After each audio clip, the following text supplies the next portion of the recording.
the city didn't have a fireworks display yet last night. Let's go to He bed. said didn't have it? What he said. Or did they? They didn't have a display. My dog didn't think we had it either. I'm glad you came. Glad you came. I'm glad you came too. I was glad to see you. Always.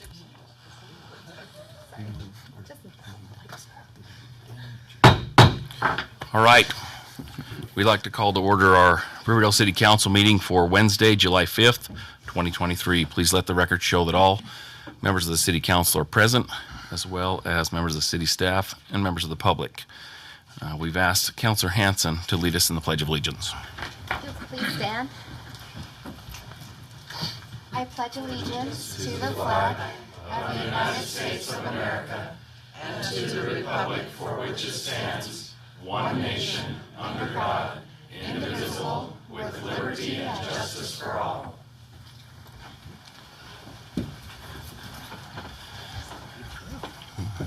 Thank you, Councilor Hanson. We'll now have our invocation by Councilor Hilton. Our Father in heaven, gratefully we come before Thee and appreciate this opportunity to ask for Thy Spirit to be with us as part of this meeting. We're gathered together as leaders and citizens of this community. We're grateful for the opportunity that we have to live here and grateful for the opportunity we have to have this be a city of fellowship and friendship. We pray for Thy guidance as we contemplate decisions, and we ask for Thy Spirit to be with us tonight, and we do this in the name of Jesus Christ. Amen. Amen. Thank you, Councilor Hilton. We will now have a time for public comment for the City Council meeting. This is an opportunity to address the City Council regarding your concerns or ideas. No action will be taken during the public comment. We do ask that you state your name and city of residence if you approach the microphone, and try to keep your comments to approximately 3 minutes. Bruce Burrows, Riverdale City. I was very impressed yesterday as the parade went by our home, and we had all of the council members, mayor, some county commissioners, and so on that came by. It was very impressive. We have loved the parade for years and years and years. The thing that strikes me as the city council went by is how open everyone was to the people that were along the parade route, enjoying the camaraderie of that. But I don't know if you had an opportunity to actually talk to people during the day and in the weeks past. The city doesn't do a survey anymore the way we used to do to get input from the community. But I can tell you that they do come to people and they talk to people, and the sentiment is that this council is turning their backs on the senior citizens of this community, the ones who've raised most of you. You're the elected officials who live in this community, who owe a debt of gratitude to this group of individuals, and you really need to have concern for their feelings and reach out to them and talk to them. Thank you.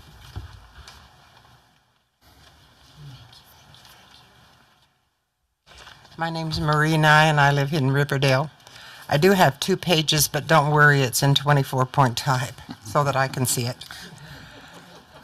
20 years ago, I taught a driver safety class in Riverdale, and this is when the senior center was in with the community center, and it was a disaster because the senior center had that much space. And I swore I'd never have a class in Riverdale again. Now we have this beautiful building that sits there, and I had to eat my words. Okay. Now, over the 20 years of teaching, I had been inside of every senior center in Weber, Morgan, Box Elder, and Cache counties. And this one is the finest, no doubt. It is absolutely the finest, and you should be proud of that. But it is not only the best facility, but also the people who are keeping it function. Miranda is the hardest working director I have ever seen. She goes out of her way to bring different things that are beneficial to the seniors. Right now there is a class going on that's being taught by the Weber County Health Department on living with diabetes, and she brings things like that in for our benefit. And then she also brings in fun things like fashion show once a year and stuff like that. Now, we also have a terrific, and terrific is a very mild word to say for them, group of volunteers, and they enjoy helping the seniors, and by volunteering, they help themselves. It gives them a purpose of life, and it also gives them a reason to get up every morning. Now, we cannot ignore the widows. I'm sorry. Let's start over this on this page. The social interaction cannot be measured, or if they can, I don't know how to do it, but it cannot be ignored. We have widows, widowers, and others who are alone who come there just to have someone to talk to for a little while and maybe eat lunch with. And there are companies like Olive Garden, Neater's, Steakhouse, and others who donate their leftover food, which these people take home to supplement what they have. I won't bore you with my 90-year history of life, but I will like to tell you one thing. I understand business. Been there, done that. When someone comes to you with an offer of bukus of money for that property, and we all know what property I'm talking about, of course it's tempting, very tempting, but you can't ignore the people and the loss they would feel if you kicked us out. When you look at that building, you should look at it with a feeling of pride, not looking at it with dollar signs. As each of the others share their comments with you, I would like you to do something for me. While they're talking, I'd like you to take just a second, maybe 2 seconds, and close your eyes and just think about your grandma or your grandpa. What decision would you make on this issue if it were going to have an adverse effect on your mother, on your parents, or on your grandparents? Thank you for listening to me.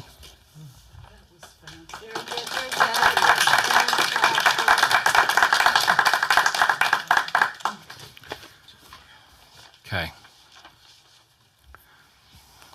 All right, seeing no others, we'll move on to the presentations and reports portion of our agenda. Somebody else that's going to speak?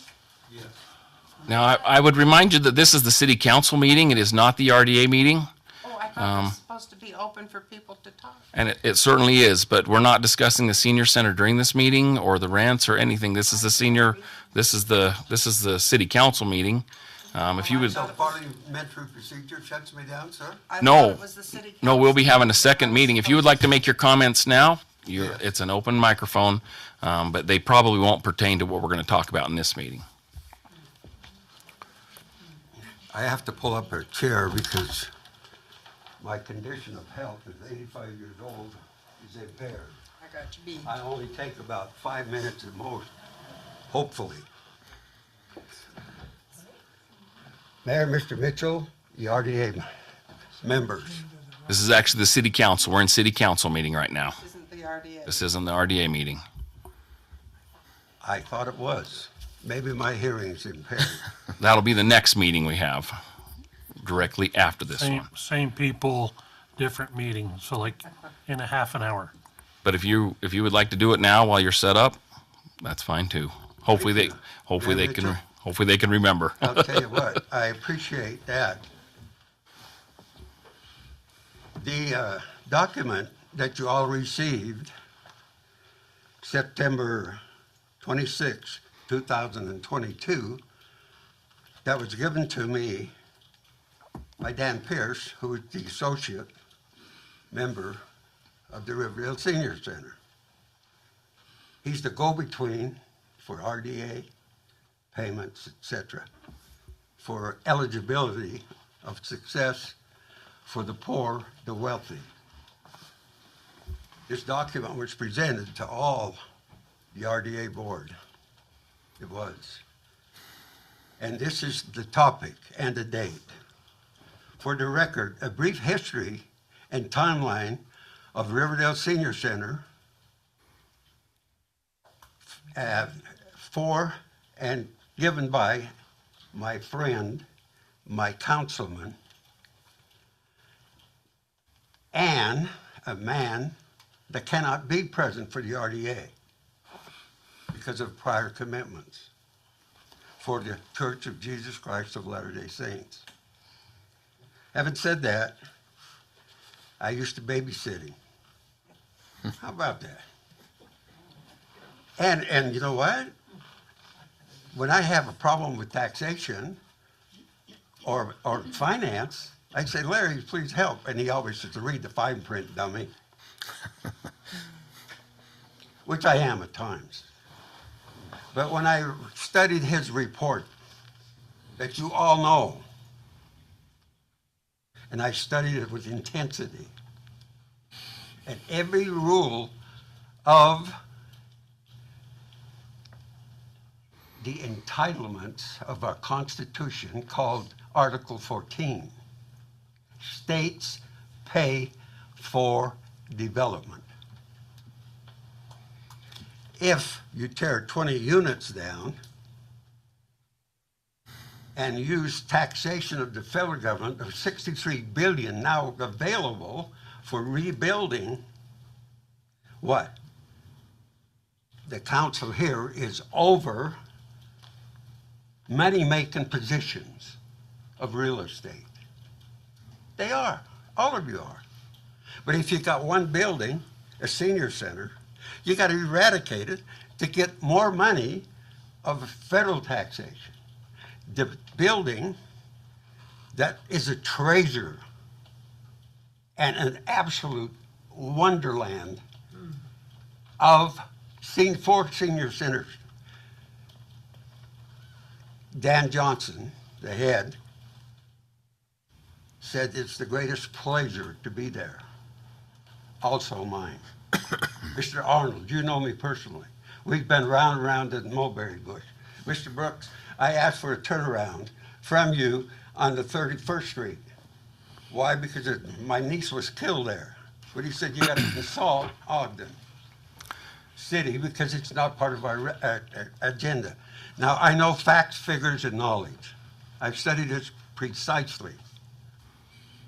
And if you make alteration of tearing it down, now there's a difference between what?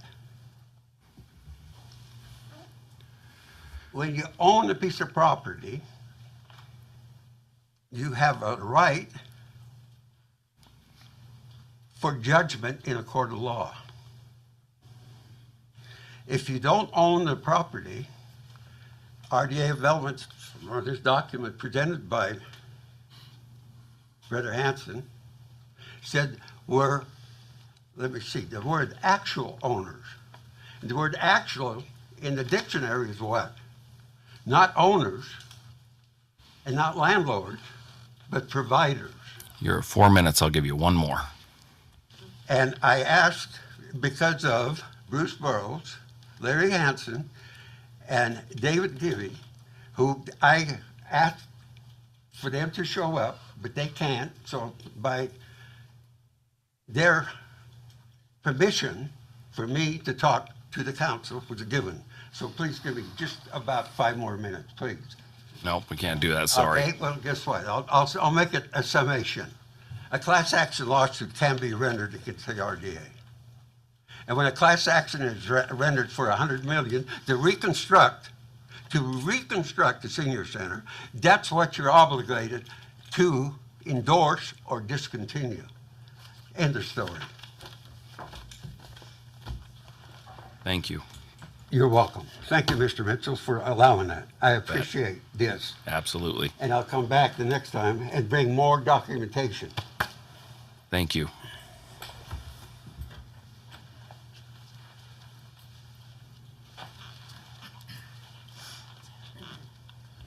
Yes, my name is Jay Hudson, Hudson. And I only have one question. Do you live in Riverdale, Mr. Hudson? I don't live in the middle of Riverdale, Where do you live? in South Ogden.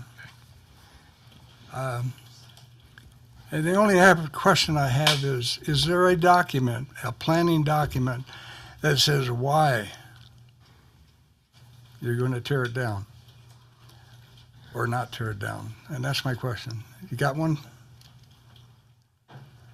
You don't have a planning document then, huh? That's interesting. Secondly, I'd like to do something here, and that is, Bruce, where's Bruce? Bruce, I haven't had a chance to see Bruce in a long time, but this is a document that I give to Bruce Burrows because he helped us so hard and selected such great people that made the Riverdale city have a trail system through it.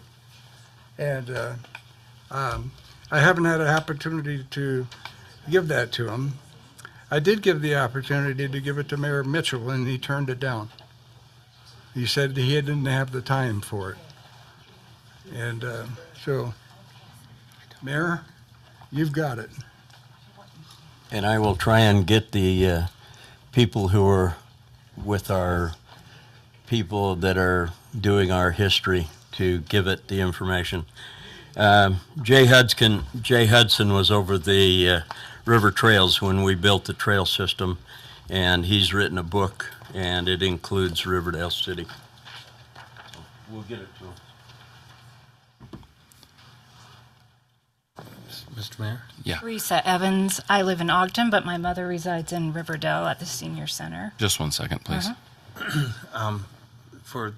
If this is concerning the RDA agenda items, let's shift that so that the fire personnel can move forward. Is this for the RDA item as well? Well, I see here on the agenda for tonight that under section E, number 2, the senior center was on the board or on the table to be discussed. That will be our next meeting. Oh, it later says tonight. Tuesday or Later well, tonight. later tonight. And what time is that meeting It'll at? be directly after the city council It'll be meeting. 30 minutes. 30 minutes from now. Yeah. For us to do business like with the firemen that are here, there's going to be a seating shortage, but when we get done with some of those procedures, then seating will, where they need to be, and then that'll free up seating. Okay, so if You'll have an opportunity. Okay, Yeah, we have so if this- petitioners here for the city council meeting that are developers and also, Point of clarification, this RDA board meeting says 6 p.m. Yeah, they were under the understanding right that 6 after. p.m. It says after. So it's Okay. right after the meeting at 6 p.m. as soon as possible after. Okay, just to be clear for them, because they have, really come here hoping to hear and we more. want to hear from them, but Okay. we would like, it'll clear up some seating if we can get Yeah, the city let's council move meeting on, done. and then we'll Okay. see 30 minutes from now. Yeah, or probably even Hold that less. thought. So. Hopefully it's 30 minutes. Anyone else for the city council meeting? Approach the microphone, please. My name's Marcia Knorr. I live here in Riverdale. My question is, how was this issue publicized to the people that are going to be greatly Issue. impacted? What Oh. issue? The issue of the RDA, of what a majority of these people are probably here for, is to talk about the senior citizen. How was that information put out, that this was going to be discussed tonight? Yeah, So on the public notice website and also on the Riverdale City website, there were 2 agendas that were posted. One was for 6 p.m. for the city council, has its own agenda, which is developers, fire recognition. Okay. And then there's a second body on the public notice website for RDA, where RDA issues and agendas and things like that are posted. So if you want to keep up on that, you need to follow, per state law, the public notice website for the RDA. So they're two separate complete bodies, two different meetings, and two different agendas on the same day. Yeah. To the other, yep. Yeah, so the city council one says 6 p.m.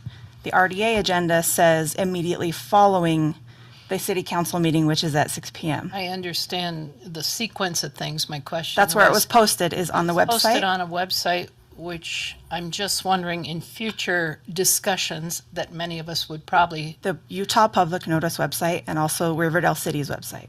It's also It's not posted in out. the newsletter or anything like that. Councilor Arnold.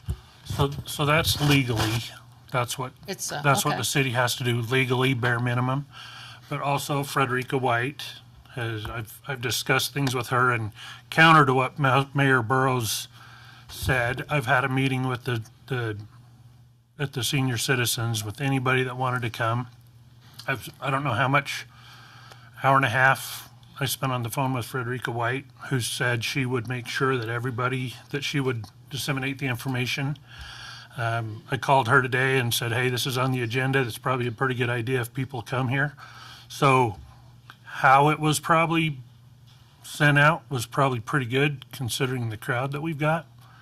So I think it's pretty good, and we're trying to make sure that everybody knows what's going on, because we don't know what's going on. That's why it's on the agenda. You'll see that all this talk about tearing stuff down and Well, that's all the this first stuff step, is. admitting you don't know what's going on.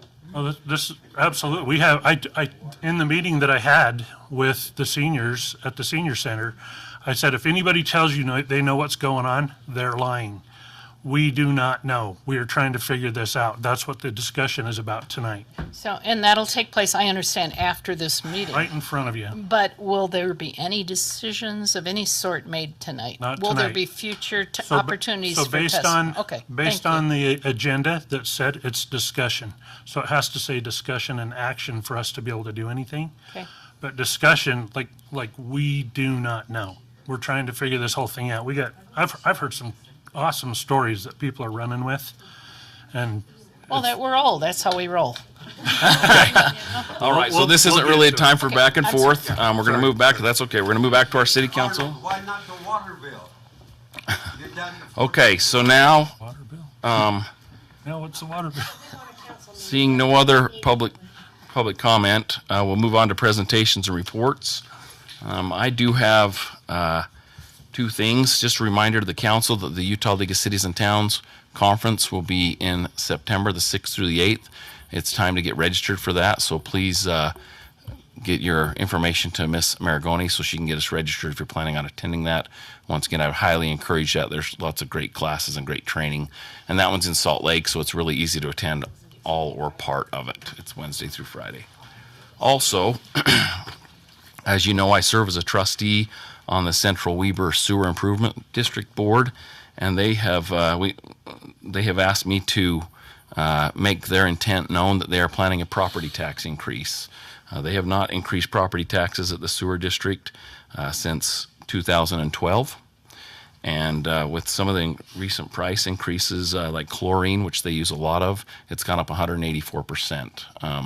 And also natural gas, we all know the price of that's gone up. They did provide some figures. They treat about 30 million gallons of sewage per day. And they also are, compared to the 5 local districts around here, they're kind of the most efficient. They do the most with the fewest employees. And the total increase will be about $16 per residence on a $477,000 house. So it's not a giant increase, probably $1.25, somewhere in that per month. But they did ask that I make you aware of that as a council.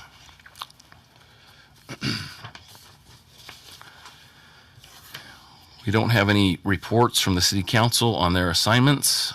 We do have the fire crew recognition. Chief Shawley, if you could please come up. Make sure the mic's on. You hear me? Good. Very good. So as we've kind of witnessed over these last couple months, we've had quite a bit of tragedy on the river. And on the 24th, we... Just one second, Oh, go Chief. ahead. We'd ask that the audience can keep their comments to a minimum, please. It's hard for the council to hear and to focus on what's being said, and it's kind of disrespectful to the person that's speaking. So if you could all keep the chatter to a minimum while we're focusing on the person that's speaking, thanks. So on the 24th, we prevented a tragedy. And so I thought it was worth bringing these gentlemen up and recognize them for what they did. On the 24th, we were reported of a child and a female in the river down by Fort Bend Ventura. The Swiftwater team, Weber County, was dispatched. Our guys got on scene. Ogden City was already there. They had found a lady inside the river about 15, 20 feet off the shore. She was hung up on a tree, holding on for dear life. The Ogden unit was trying to get on the tree and see if they could rescue her that way. Marcus Garcia and Jay Strongberg were on our rescue team, suited up, ready to go. Jace had the tagline support on Marcus, and Marcus went in the water. So Marcus grabbed her.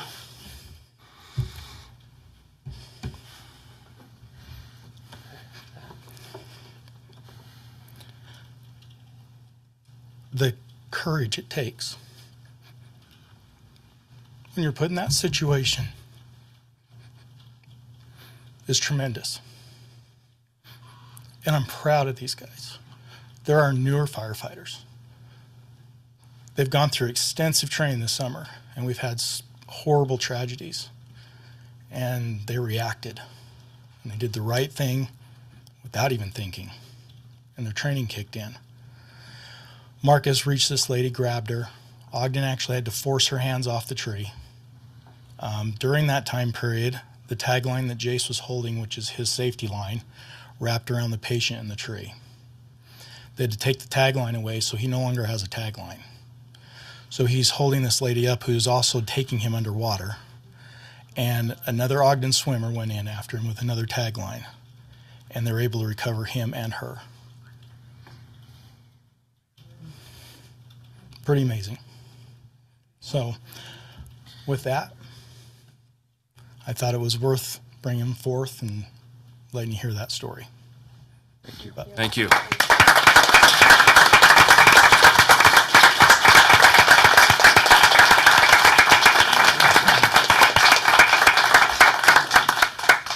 Mr. Mayor? Yes. Just to follow up, both those two gentlemen, Jake, is it? Jace. Jason?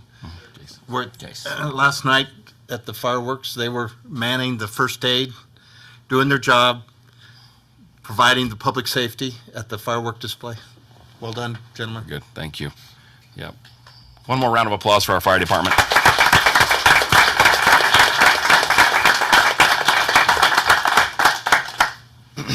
Thank you. Okay, we'll now move on to our consent items. We have one, consideration to approve the meeting minutes from the June 20th, 2023 council work session and the council meeting. Do we have any corrections or changes to those minutes? Seeing none, we would need a motion to approve. So moved. Second. I have a motion and a second. Any discussion on that motion? All in favor, say yes. Yes. Any opposed? That passes unanimously. Thank you.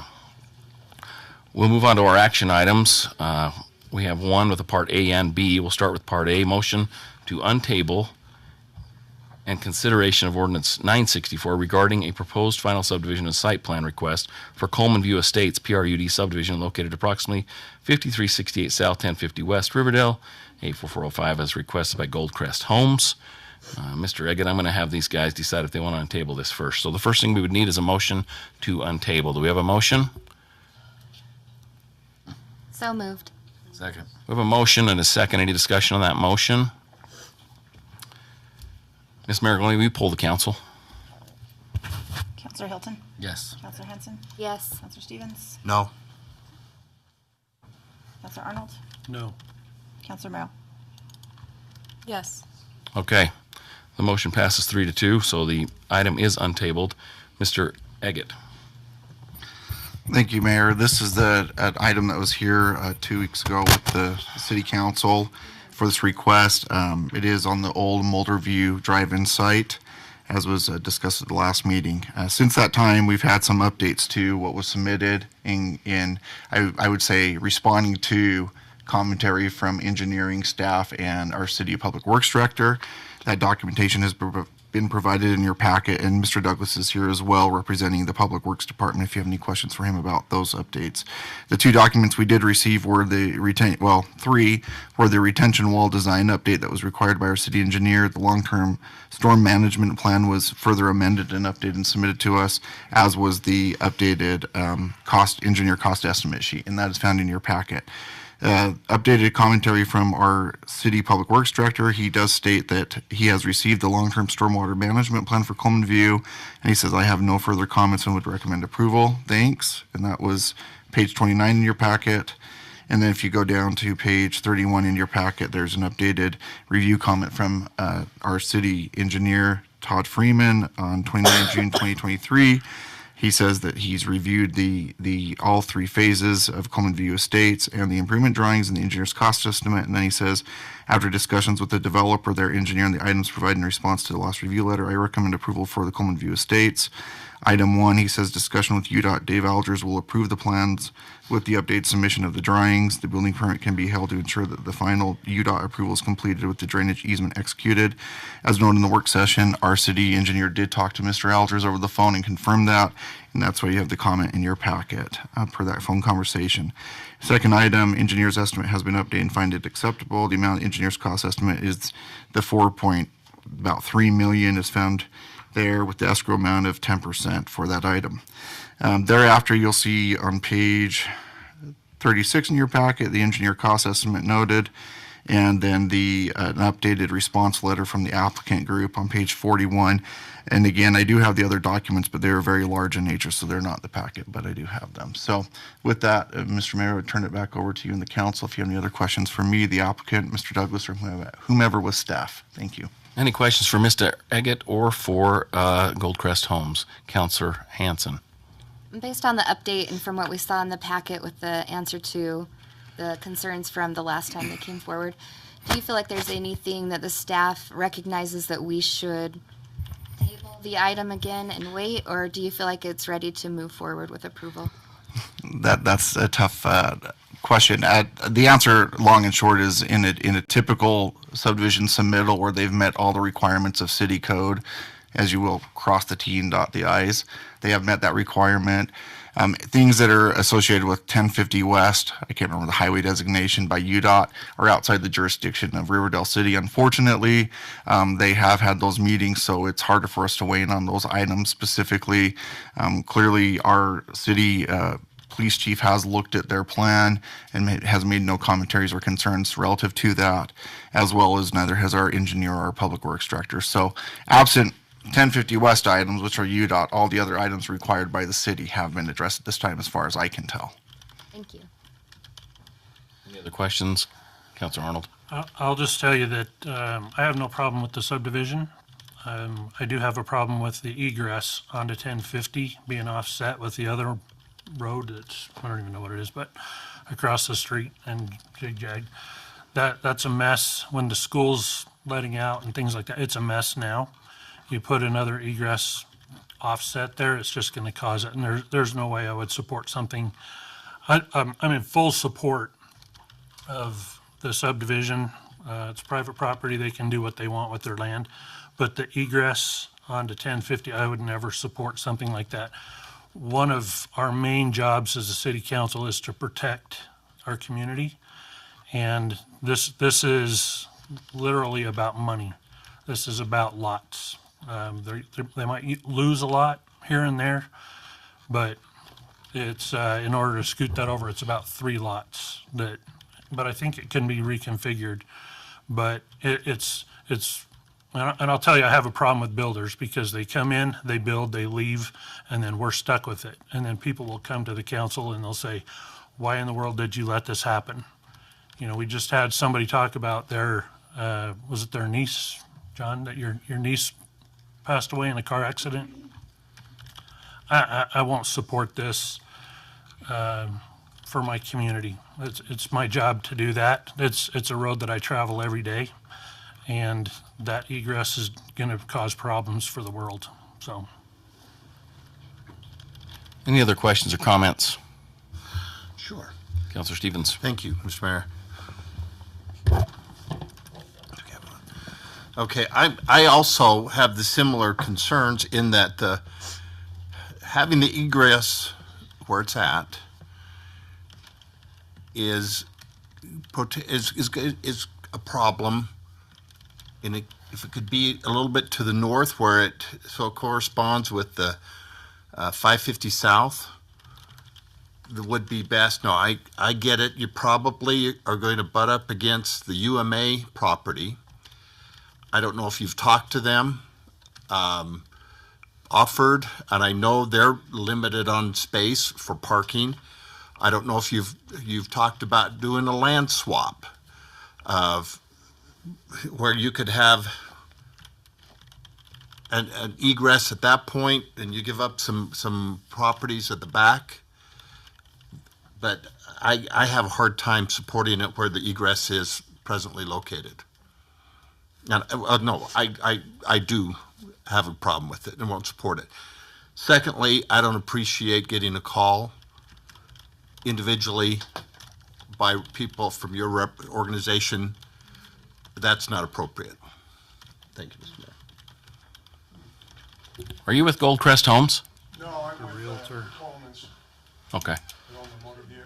Okay. Could I come up and talk? No. Any other comments from the city council? Councilor Merrill first. Yeah, so I agree as well with just a problem with that egress. I walk the walk, drive the drive every day as well, and where it currently stands, I'm just not in support of that either, simply because it doesn't make as much sense as it would in a different location, which has been discussed before. So maybe some more consideration with that, I feel like should be done, especially with some major concerns that we have. So that's it. We're going to hear from Councilor Hanson, and then we'll have a member of Goldcrest Homes come up. And I will say that I don't drive it every day, so my experience is a little bit different, but based off of reviewing the plans and everything that's been submitted several times pretty thoroughly, we don't know what the traffic impact exactly will be or what the future of 1050 West is because it's a UDOT road. And I can see your points that there may be a consideration there, but we also have the roundabout coming in, which would definitely impact the flow of traffic in that area. And so at this point, to make a decision solely based off of the unknown future, for me, that's a little bit tricky, especially since there wasn't a traffic, study included, specifically identifying why it would be better to have it move to the north rather than just where it's at. And we don't know what the impact of the roundabout will be.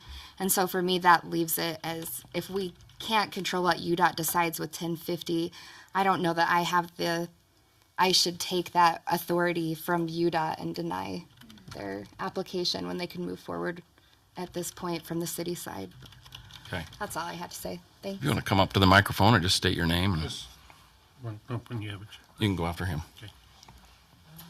Adam Anderson, Goldcrest Homes, Sandy, Utah. Regarding that alignment, that has been looked at, and their current alignment for the access has been in place for probably a little over a year. The original one was the extension of 5150 South. We originally looked at taking, to your point, taking some lots out and going that way, but it exceeded the radius that we could do on our property. UDOT asked us to take it straight, which would require us taking it through the military academy and taking a good portion of their parking lot out. That was addressed with the previous group, and UDOT, David Algiers was leading that. I think they had that meeting back in February and March of last year when they looked at that alignment. The second alignment was where it's currently located at, and that's where UDOT said that's where it needs to be. If you can't do that one, it didn't meet the feasibility to extend 5150. It sounds like there might be some condemnation. I don't know if that's something the city wants to take that road or not, and as well as moving some of those power poles. And that is, to your point, that is a fiscal thing, moving the power poles.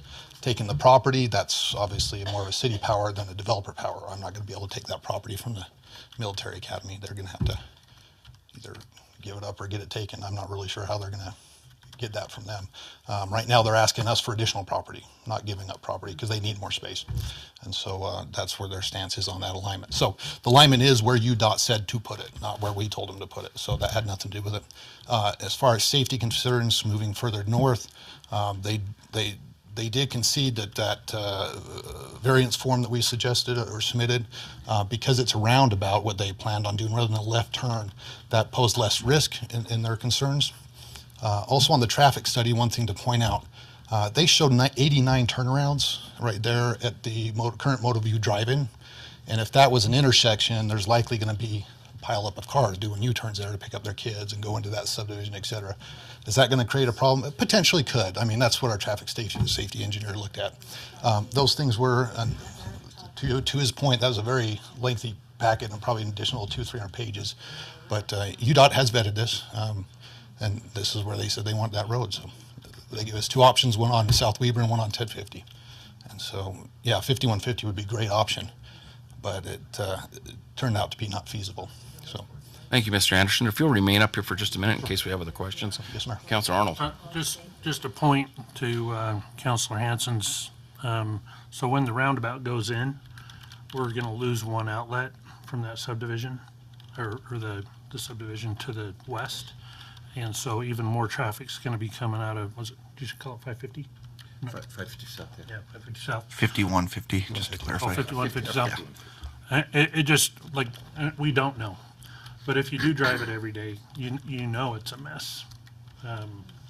Now, currently with the school, picking up, it's a mess in the neighborhood behind it. It's a mess on 1050. It's a mess. And to say, hey, let's just move forward because we know it's a mess, but, you know, we don't know how much more of a mess we're going to make. I mean, it would be crazy. It'd be like, I don't care. Right. And I would ask the council that if you're making a decision for somebody's portion of Riverdale, that you go drive it, that you walk it, that you knock the doors I drive over there during school. during school. You just said you don't drive it. No, I said I'm I've just done it saying every day. it impacts a lot of people within our community, and it's just that egress is a bad idea. Whether UDOT probably doesn't drive it either, you know. So I mean, they're trying to fit it in where you're asking for it, and someday I wouldn't be surprised if there's a light. Just to be There clear, should be a light there, honestly.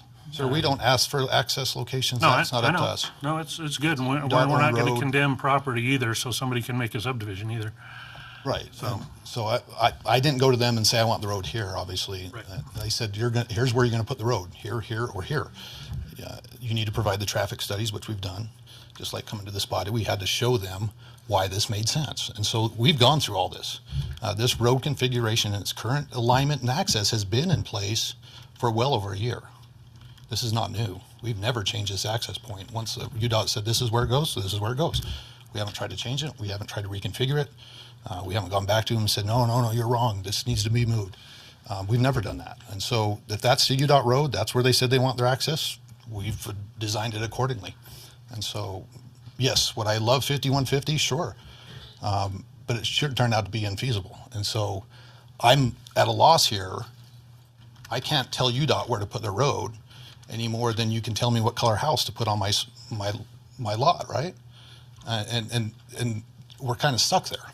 And so what do I do? I mean, if you can tell me what to do, I'm happy to hear your solution because I'm out of options. I can't force UDOT to move a road because I don't like it there. We've done studies, we've done impact I would studies. say go work with UMA To do what? to see if you can do a property swap or That's already something been to put addressed, it in sir. so 5150 becomes an intersection that creates, it's the same as, well, you don't But have anything the- to do with this, but the north side and the water, you know? I mean, you got to look at it and see what you're creating. Your assumption is this hasn't been done, but it has been done. This is something the UDOT has vetted very thoroughly. And to your point, like you said, there's just hundreds of pages. It's not like, hey, I'll just stick the road here. We had to do engineering studies. It's not just, I hope this is safe. That's true, and the FEMA map doesn't flood the River Glen subdivision either. But we don't go off our feelings. We have to go off data. That's right. But, I Well, mean, this is what we've done, is use data to support our access location. That's what UDOT's requested of us. We're not trying to be defiant. We're not trying to force this to happen where it doesn't happen. We've done everything UDOT's asked us to do. And this is the location they said it's going to go right here, and that's where it's at. It's going to go right here on South Weber. That's where it's at. We haven't deviated. We haven't changed it. We haven't tried to fight it. I don't know what else to do. It's not a popularity contest. I wish I can make everything perfect. I just can't. And if something's termed to be infeasible, show me a path forward. I understand what you're saying, go to the military academy. That's been vetted. This is part of something UDOT's asked us to do.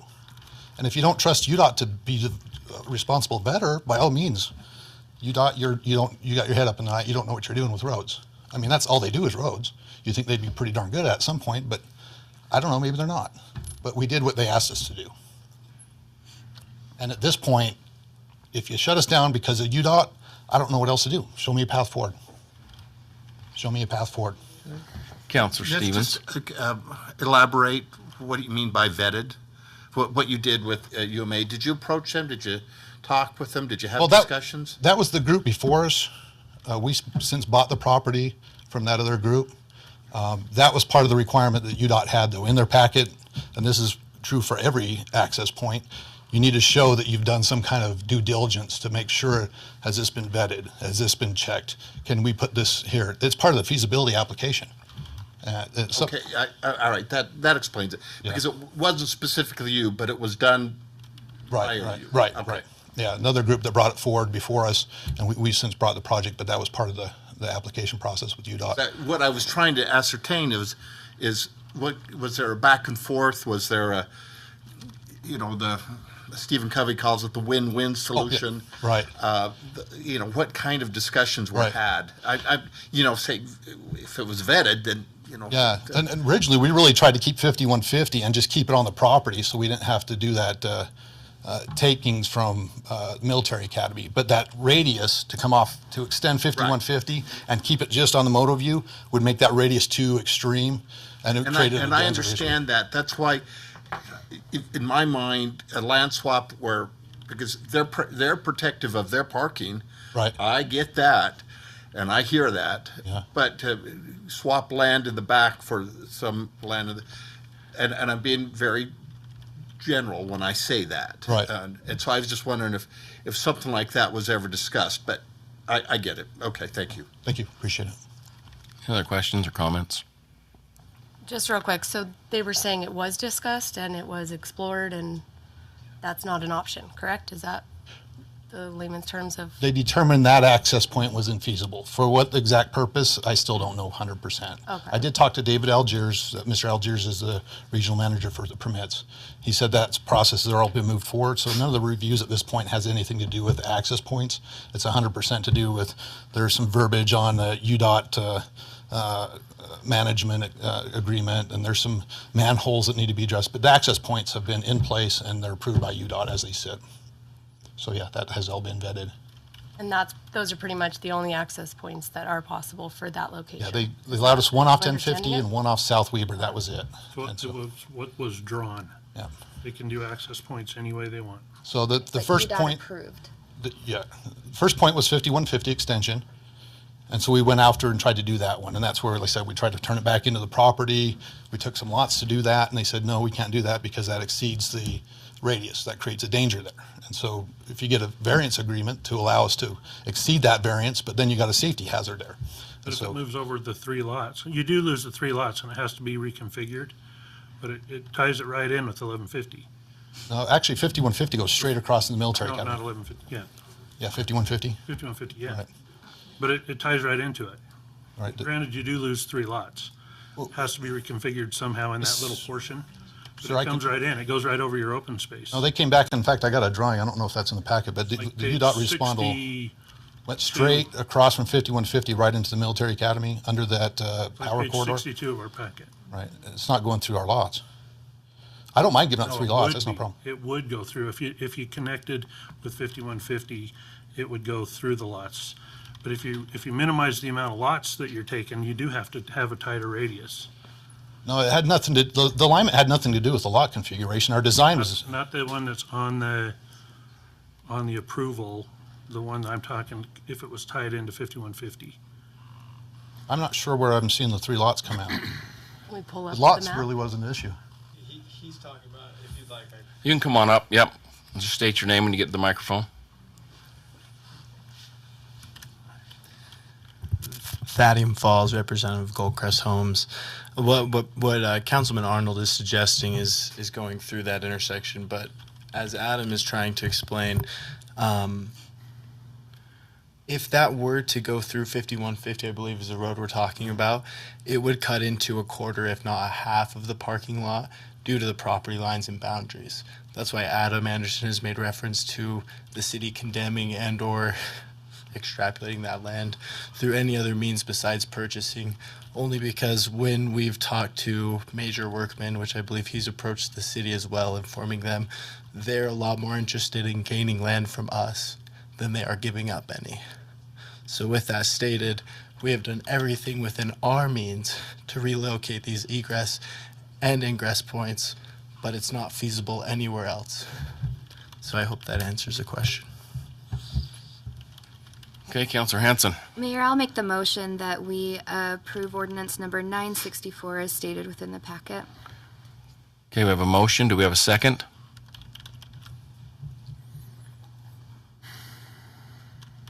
Motion dies for lack of a second. All right, Councilor Make a Arnold. motion to table. Maybe we can take a look at talking to UMA, assist in this, if we could table this. How about- If you could just state your name when you approach the You're in the microphone, middle please. of a motion we need to Yeah, finish. we have a, hang on a second. We have a motion to table this. Do we have a second? No, that's not what happened. No, Yeah, you have a can't second. speak yet. Sorry, 1 second. We had a motion to table. No. You Yeah. do what you guys want to do. We did. We had a motion. We had a motion to table Sorry. by Councilor Arnold. And do we have a second? We have a second from Councilor Stevens. Any discussion on that motion? I have just a comment. Okay. I'm not opposed to reaching out to UMA. I think that we're getting to the point where I get nervous about what's been happening with the legislature, and some of these decisions that we've been making about these subdivisions are the exact reason that they keep trying to take power away from the councils on land use. And we have to be careful when they reach, I'm not speaking as attorney, this is my own personal opinion, when they reach every legal requirement that the city has, sorry about that, that the city has for a subdivision approval, and we have no legal reason to deny it, it puts us in dangerous ground, and it makes the legislature think that they need to take away our power. And so I understand that there's concerns. We don't know what the future impact completely will be either way, but I just wanted to share that we have our desires and our wishes and our dreams of what we want for our community, and it's important, and we want our community to be safe. But part of that is also not putting us at legal liability for making the decisions that we make, or risking having the legislature completely access on being involved in our own communities. And so that's just what I wanted to share. But Okay, thank you for your comments. Is there any other comments on that motion? Ms. Maragoni, will you please poll the council? Councilor Merrill? Yes. Councilor This is a Arnold? motion to table. Yes. Councilor Hanson? no. Councilor Hilton? Yes. Councilor Stevens? Yes. All right, the motion to table passes 4-1. I'm sorry, the motion is not being discussed any further. Yeah, I appreciate being short-sheeted here. I appreciate you guys making procedural decisions against our interest. We would ask, and my name's Jeff Walker. I'm one of the owners. I'm a lawyer and general counsel for Goldcrest. We would like an up and down vote. This tabling it for week after week after week for months and months is against LUDMA. It violates at least, and I've talked to Mr. Brooks about it, at least a half a dozen, if not more, statutory requirements that we have the right as landowners. Continuing to table something that you guys decide you don't want because you want something that is unattainable for us to get. We should get the right to get a no vote and then have our legal rights to go forward. But tabling it is just kicking a can down the road because it seems easier than taking the hard stand.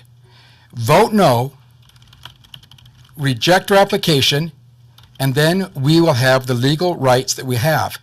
I believe, because I've looked at this, because I feared, and I want to just make first a comment. We have every right to call you. Counselor Stevens, it doesn't violate any public meeting laws. It is commonly done as a courtesy to understand more closely individual councilmen's and council people's concerns. The right to call my daughter in We have a right- California? We're not going to have any comments from the council. We're tabled. We have a and- right to And if you talk can to wrap you. your comments up quickly, that I would will be wrap great. my comments up and you can haul me out, because the next time likely you're going to see us is with a notice of claim and a lawsuit, which I know you guys don't care, apparently. Because if we've met every legal requirements and now you're asking us to go try to swap land and try to move forward in a project that UDOT has already dictated the terms of, it's unfair, it's improper, and it's the very reason that our lobbyists are up at the legislature for this exact moment. It will become the hallmark of it. But do what you guys need to do, and just know that we are not left without remedies. Thank you. Your comments have been heard. We will address item number B on here, a motion to untable in consideration of resolution 2023-19. Is there a motion to untable that resolution? So moved. We have a motion. Do we have a second? Okay. That motion dies for lack of a second. And it will remain on the table. We'll now move on to the comment section of our meeting. Are there any comments from the City Council? Okay. Seeing none, are there any comments from the city staff? Mayor, the only thing that I would just say, Rich Taylor's not here tonight. This is a bad day. He usually takes off because he's had a rough couple of weeks. But I did talk to Rich this morning. He just wanted to pass on his thanks to police and fire and public works for their help with the 4th of July celebration, and my comments and compliments to Rich for how he handled that. And I think we had another good, successful year. So that's the only comment I wanted to make, was to thank all of those departments for helping us out and make that so successful. Thank you. It was really great. Thank you so much. Any other comments from city staff? And for comments from the mayor, I would just echo the same thing. I knew Rich wouldn't be here, but if you'll please pass along thanks. I texted him about 11 o'clock last night and told him thanks for a great day. I know I had actual people personally texting me, telling me what a great celebration it had been, so appreciate him and his staff, as well as our police and fire. Everybody did a great job. And so we appreciate all the city's help with our Old Glory Days celebration. Seeing no other comments, we need a motion to adjourn. So moved. We have a motion and a second. All in favor say yes. Yes. All right, we stand adjourned.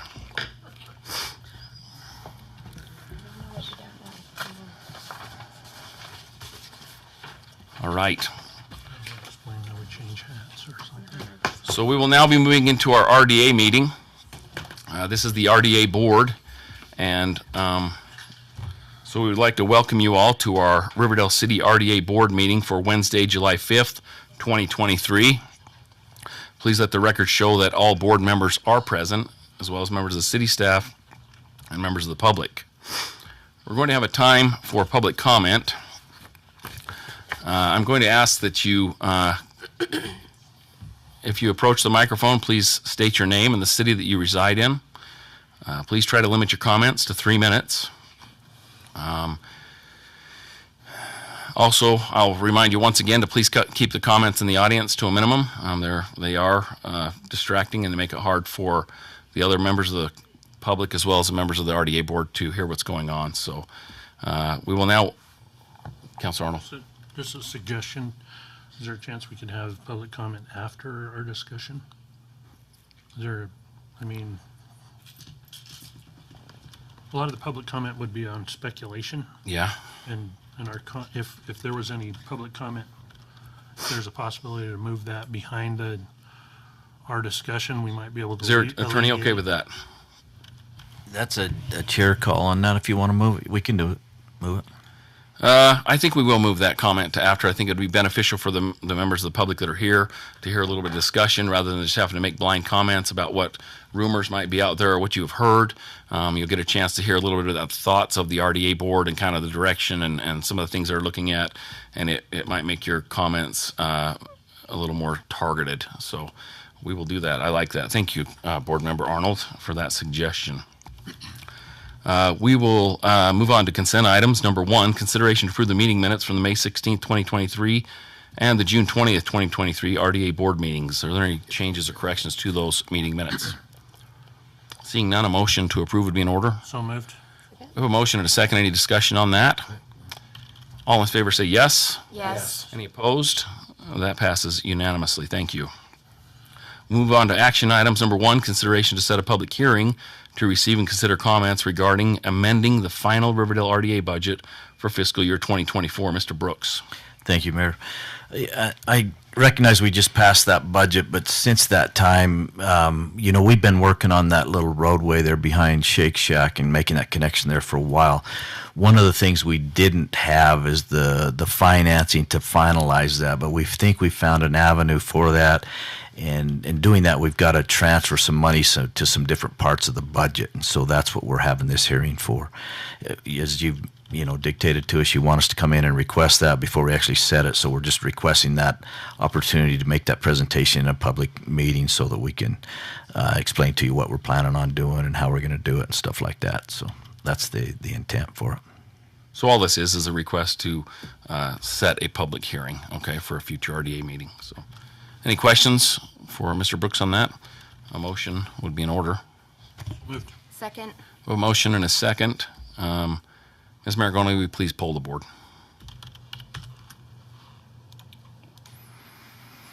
Sorry. Hanson? Yes. Merrill? Yes. Mr. Hilton? Yes. Mr. Arnold? Yes. Mr. Stevens? Yes. All right. That passes unanimously, so we will get that public hearing scheduled. Thank you. We'll now move on to action item number 2, discussion concerning the Riverdale Senior Housing and Senior Center. This is an item that I asked to be put on the agenda. We have an upcoming rent increase scheduled to take place August 1st, and I know some of you have been in contact with the seniors as well as I have been in quite a bit of contact through all sorts of different means with them, and I knew that there were many concerns with that.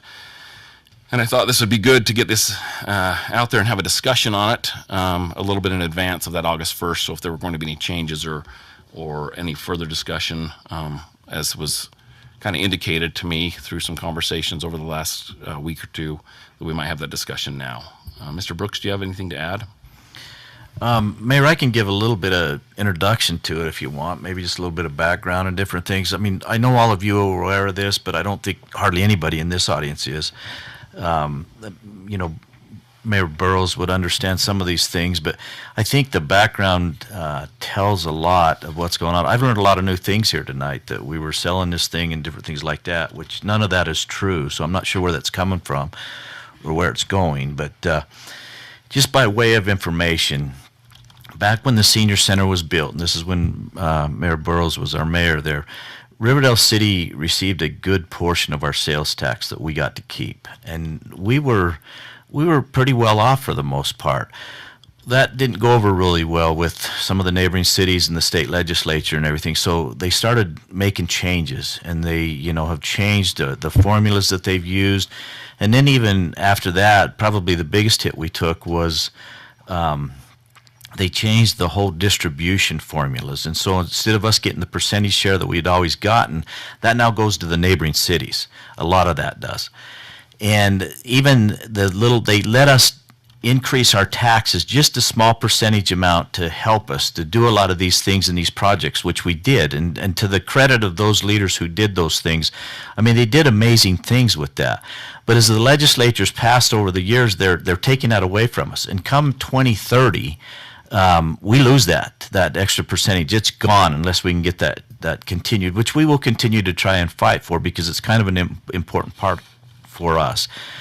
But the bottom line is we're not what we were back when the senior center was built. We're not even close financially. A lot of things have come up since then.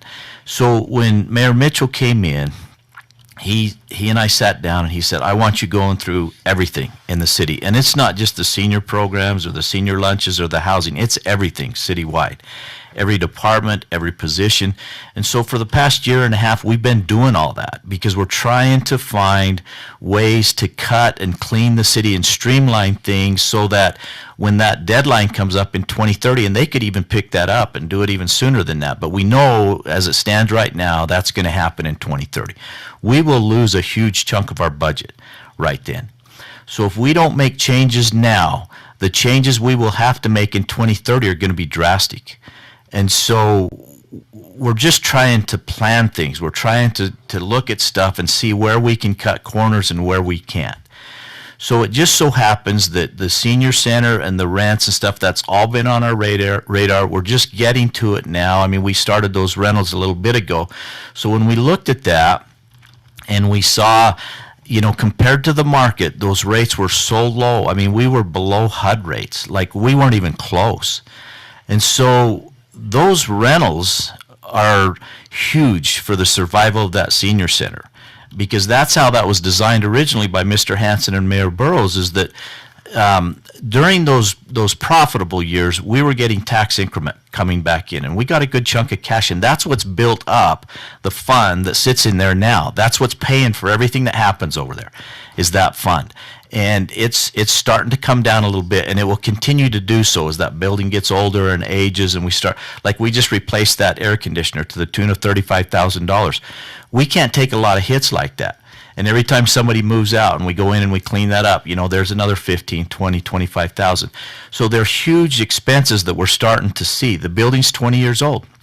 That's going to happen. We know that. But so we're trying to just be prudent servants to the taxpayers overall. You know, we got 10,000 people out there that pay into this kind of stuff. It's not just the ones who are there. And it's not like we're trying to be cold or to kick anybody out or shut programs down or anything like that. None of that has been decided. So to come in and accuse these guys of doing that, that's not true. There's been no decisions made. All of this stuff is really early preliminary. We're just looking at things, looking at options. We don't know what our options are, to be honest with you. And so I think there's been a lot of panic set in because these stories have run wild. But there hasn't been a decision. They've asked us to look at these things. So we did look at the rents. That's one we had to do. We didn't feel we had a lot of choice on that. Because I mean, like I said, that money is crucial. We've got to have that coming in, and we've got to have it at a fair market rate, because we don't get discounts on air conditioners or carpet or anything like that. We have to pay the big prices. And so it's not like we're trying to pick on anybody. But once we got closer and started making decisions, then we would be coming to you and saying, this is what we're looking at, this is what we're going to do or we want to do, and then we'll go that way. But we're really early on all these things. We've asked for things like appraisals and stuff like that. We haven't even collected all that stuff. This is really early on in the game, so we can't say what's going to happen because we don't know. Maybe nothing. If we could make that thing work and continue with those revenues and the interest and things like that, maybe we would never have to do anything. But we don't know. And the worst thing we could do is to do nothing. Because if we do nothing come 2030, and I have to start cutting whole departments, or the senior program would be one that would probably go because we wouldn't have a choice. We can't afford everything that we have right now. And so we're trying to be as prudent as we possibly can on these things, which means we have to look at them. That doesn't mean we need to panic, because we don't know yet what's going to happen. There may be some changes, there may be some cuts here and there, but we're not there yet. We're not there to sell it. We're not there to demolish it. None of that stuff has come about. We're just in the early stages, and it's like I said, it's not just you. I've gone through most of the departments. They've all taken hits, and we'll continue to do this as this progresses. And as that date gets closer, we have no choice but to tighten our belts. Because if we can't continue that, we're going to take a big, big hit, and then it's going to be really ugly. I mean, last year you saw how we did that truth in taxation. Again, we didn't want to do that at the time, but we hadn't done it for so long that we get so far behind, then we're in trouble. So then when we have to make a choice, they're big, and they're hurtful, and they're hard, and you'll notice them. So I kind of give you that background just so you understand there's a lot to this. It's not just one little aspect of this thing. There's a lot there. And so we have done what the board and the mayor has asked us to do. We have looked at these things, and we're still not done, but we're in that process. So, I mean, if you're here thinking that that's going to get demolished, that's not even on the table right now. It's just not. Nor is selling it. We don't know. We don't know what our options are. But until we can see that, we've got to see the whole picture before we can start making some of those decisions. Does that kind of help? That's very helpful, Mr. Brooks, and I appreciate that. Keep in mind, we're going to have an open communication time, so jot your questions down, keep those at the forefront. But I think that was a pretty good explanation, I hope. But we'll also have some discussion with the board here. They want to get some questions out. So one thing for you folks to understand is we can't really have a discussion unless we're in a meeting like this. It's an open meeting. It has to be legally noticed. So we can't get together and talk at the park during the 4th of July and say, hey, what do you think about this? So we're not even on the same page. When Board Member Arnold says we don't know what we're doing, we don't know because we haven't really met and decided yet. No decisions have been made. So we're going to have a little discussion right now. We're going to ask a couple of questions. We're going to keep it orderly and just kind of get some of their thoughts on what we think with the senior center. So does anybody have any questions or comments from the board?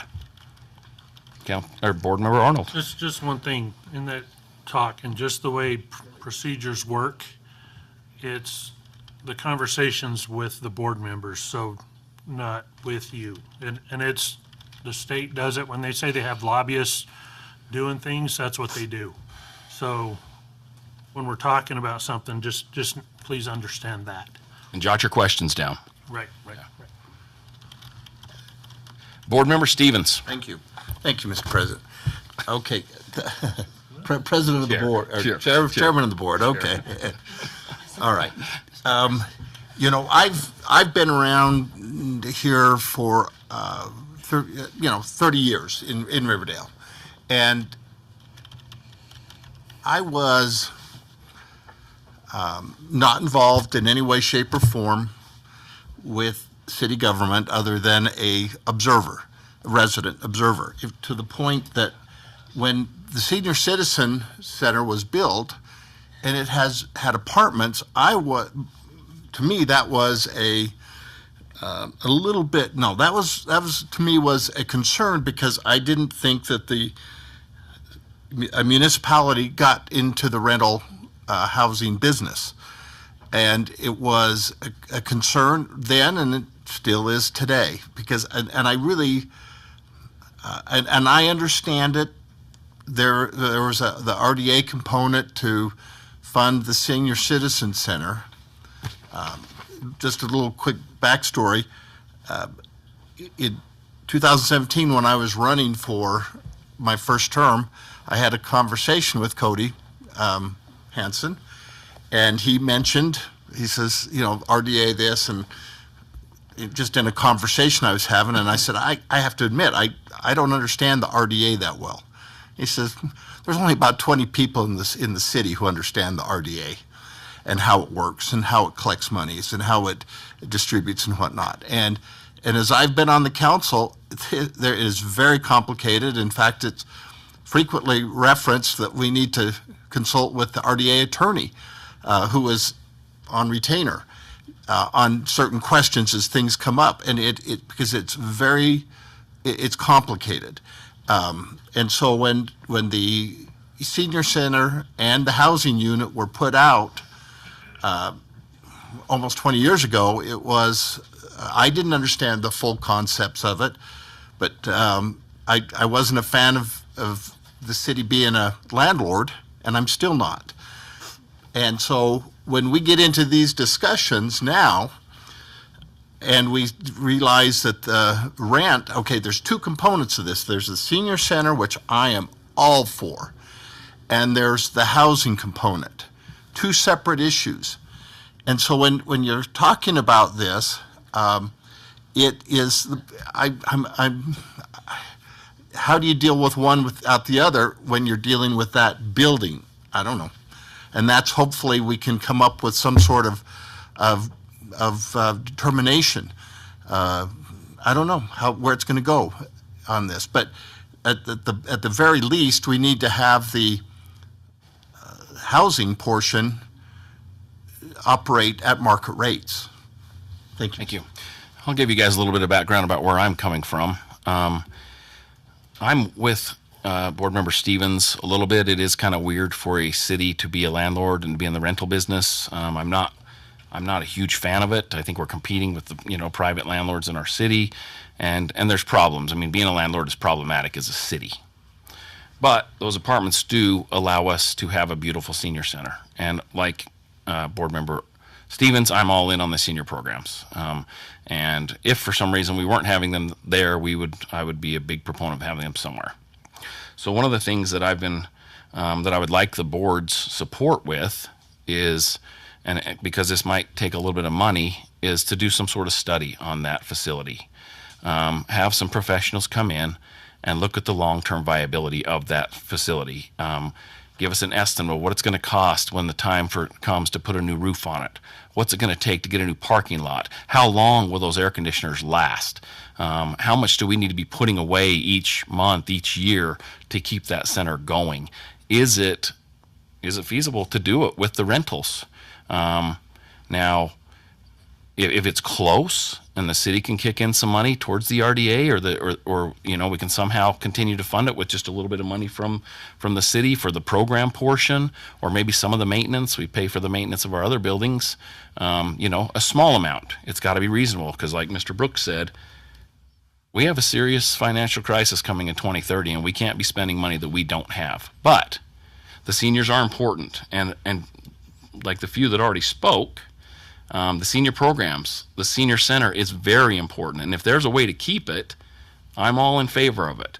But it may be painful for the people that live there, because it's going to be kind of on their backs to keep that facility going. And that's where that rent increase is going to come, which I know it's painful. I have compassion for that. I feel bad for it. But you all know how important that facility is. It's got to be paid for somehow.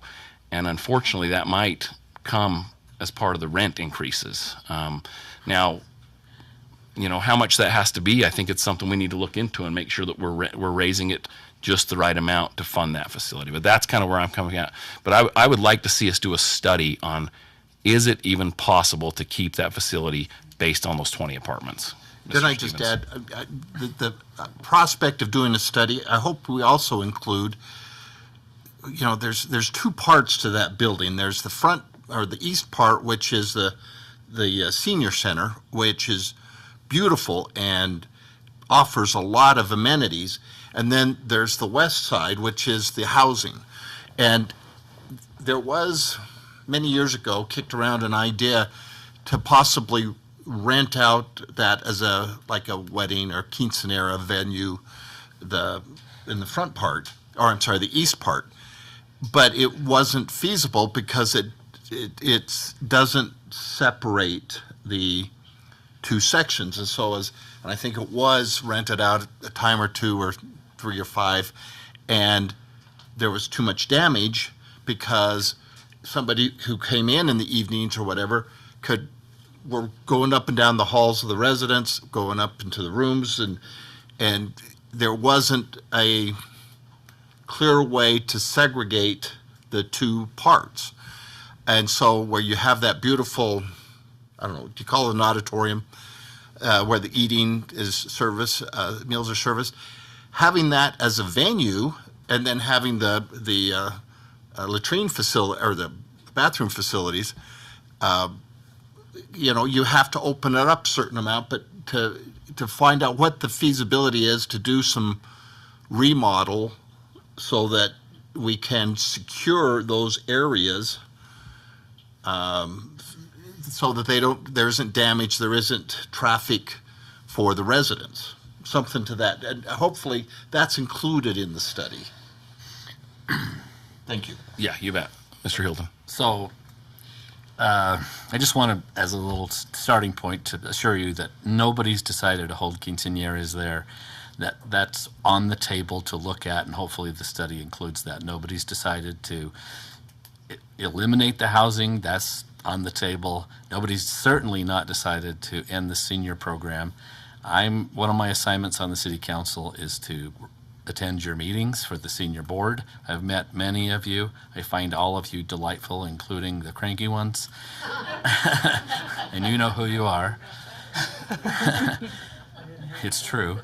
And so I care a lot about the senior program and making sure that it's tremendously successful. And I've assured many of you privately, and I want to assure you all tonight that to the extent that I can, my decision is to do everything I can to keep the senior programs intact. I don't know for sure that they will be in the east end of your current building. I suspect they will, but if not, somewhere. And we're going to do senior programs, and we respect all of you. And I'm sorry that you all got the impression from our last meeting that we were closing things and we were going to shut it down. That's just not been decided yet. We don't know enough to even turn it down or not. So starting with that assurance, and I'm a big supporter of the senior center, and I'm a big supporter of this study that will give us more clarity on what's going on. But I just want to make sure that you all understand the majority of us so far that have spoken are all in support of you. Ms. Hanson. I just wanted to say the same thing. As I've talked to many of you also, I've reiterated that the council hasn't made any decisions. There's been a lot of discussion in public meetings, and it helps to have residents at our public meetings to know exactly what those discussions were. And it makes me feel really proud of our city to have all of you here tonight representing the rest of the residents and the rest of the participants of the senior center. Because it's hard for us to make decisions when we don't know what the priorities are of the residents. And we are in a really difficult position where we have to balance always what we think is best for the residents, but as we run into these financial difficulties that lay ahead, trying to make those hard decisions of where do we start and how do we approach that. And we have amazing staff who've been trying to work on it, trying to course correct on what's kind of gone by the wayside over the last 10 years. And so we appreciate their efforts that they've made. But it just makes me feel good to see you all here and to hear the support of the rest of the city council for the seniors and the senior programs, and for them to see that it matters for the rest of the residents. And so I really appreciate you coming and the comments you have made and will make. On the side of the rental rates, I think it's well worth doing a study if we can find someone who has that expertise. When it comes to the most recent letter that was sent out after last meeting where we reviewed the budget, I do wonder if maybe we could slow down the rate increase of when it goes into effect, or even the amount, just based off of us having a good year last year, having a positive balance at the end of the last fiscal year, 2023, that maybe we don't need to move as quickly. But as long as we're moving forward to meet those needs and to be sure that we're not losing our grasp on what happened before, that maybe there's just a better approach that we can take our time to figure that out and move forward with some of those, but maybe not to the extent that we were originally thinking. Now that we've seen that we made great interest on that fund that the seniors have, it's increased since it started, and the senior center was in the black even after paying back some of those costs to the general fund for the rest of the residents. And so based off of that, and also I think the other thing that we kind of keep forgetting is that the seniors occasionally from their own organization provide funding to assist in some of those costs at the senior center. I think the most recent one was the chair purchase that they did, which was a pretty significant donation. $10,000. Yeah, that was a big deal. And so knowing that they're making every effort themselves to help sustain the operations and maintenance, including the furniture, which really should be on the city to provide for one of our buildings, I think maybe we can just take that time to figure out how to adjust it while still making sure we're moving forward in the right way for all of the residents. Thank you. Thanks. Ms. Merrill. Yeah, and so, I mean, I feel like I would definitely be in support of the studies as well. I feel like that needs to just be thoroughly explored. Same with options of renting and things. Like, we need to explore every nook and cranny. Coming into this just being fairly new to the understanding of that building in general and learning of the costs it takes to even maintain it and the projection of costs continuing as the building ages, I feel like everything has to be explored, studies to know if it's even sustainable. I mean, like, that's news to everyone of what those numbers would even be, right? Especially with costs of everything going up. I don't think they're ever going to go down. And so we need to really just consider the kind of the futurity of that too. But I really like just the option too of rent increases maybe being, again, just thoroughly explored and considered of where is that balance point. I think it's going to be very, very hard to find, but I think it's possible to try to find it, at least find something, right? We need to. What's even feasible to be able to afford in that unit or in those units? What's feasible for us to, how do we stop the sinking ship kind of thing, right? And where does that balance point need to be? And it sounds like everyone's on board too. And hopefully we have the full support of everyone here and the patients as we try to explore every option. These are very difficult decisions. And I feel also that I've taken lots of heat, but I know other members have as well, that we don't care. And that is simply not true. In any way, shape, or form, we do care. If we didn't care, we'd wait till 2030 and everything would just be done. We wouldn't have to worry about it, right? But we do care. And we really want to receive all the input we can. I've had several people contact me. I've had several people in my neighborhood come to my house to talk about this because you guys, you're getting out in the community. That's amazing. You're letting everyone know that doesn't know what's going on. And it's provided lots of discussions. Again, answers we don't have, but to at least inform people that maybe aren't informed that we are trying to come up with options here because we do care. And we want to be sure that it sounds like it's already been echoed several times here, that we're trying to do our best here. And we will take any help and input that everyone has here. So we do appreciate, like, Board member, say council, Board member Hanson has said too that, like, we're taking the time to do this for everyone here. We're taking the time to do this for the city to see what we can even do with this. So thank you for your patience and understanding, and hopefully going forward, everyone, at least in this room, can agree that we're doing this because we care, and hopefully correct any misunderstandings outside of here.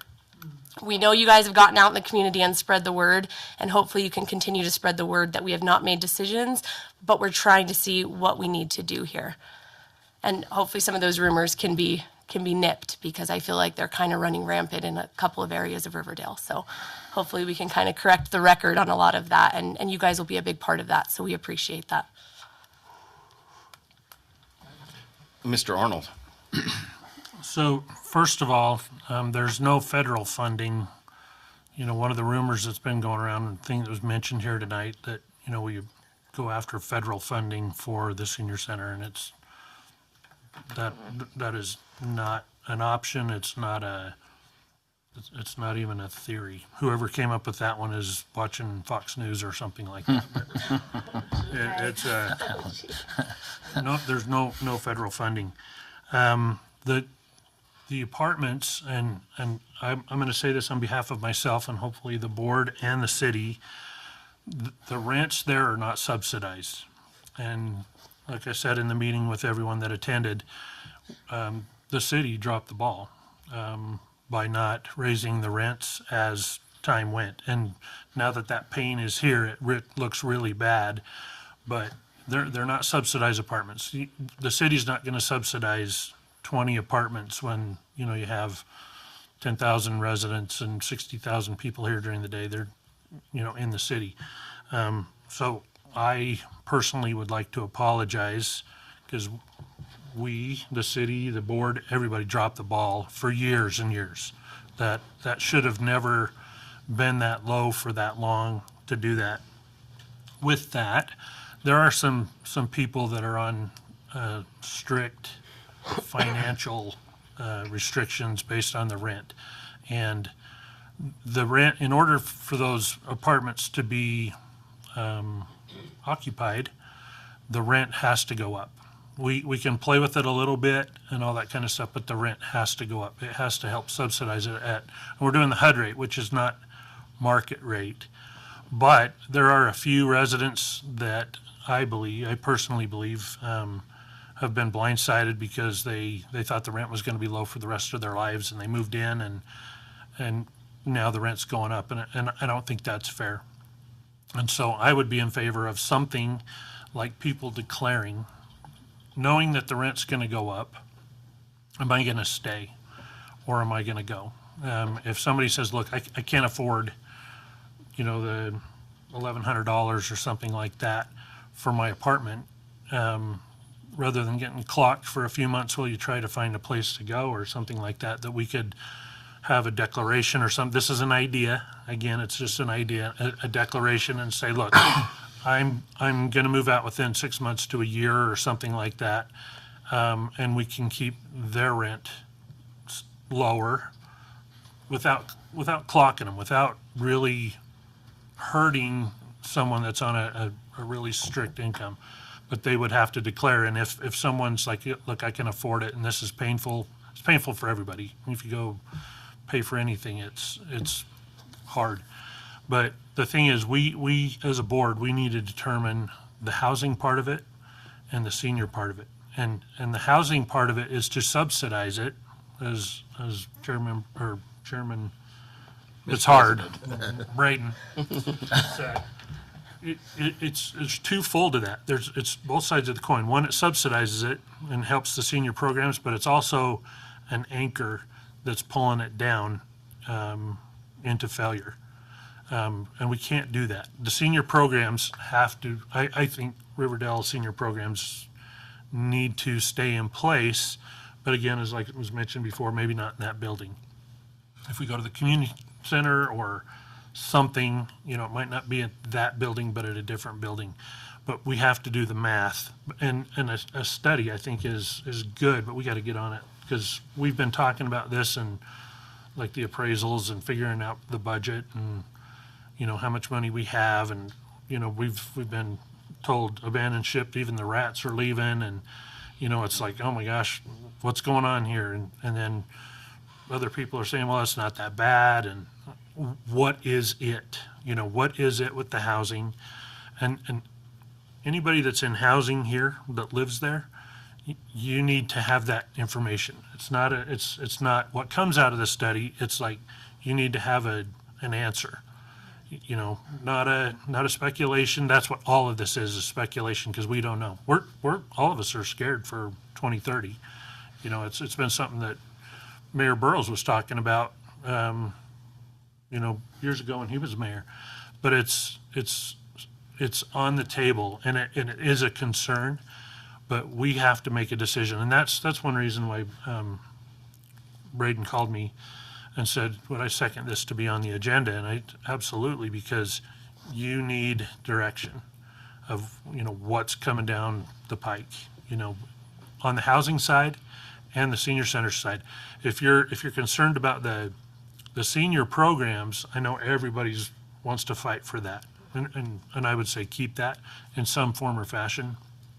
But also the housing thing is a rough one, because it doesn't cover the costs of that building, but it does subsidize it. So, I would say that the rents are going to increase, maybe not in August, or we have the ability to do whatever we want, honestly. But it's like, how do we do that? But we have to come up with a decision, because when I met with anybody that wanted to meet with the senior center,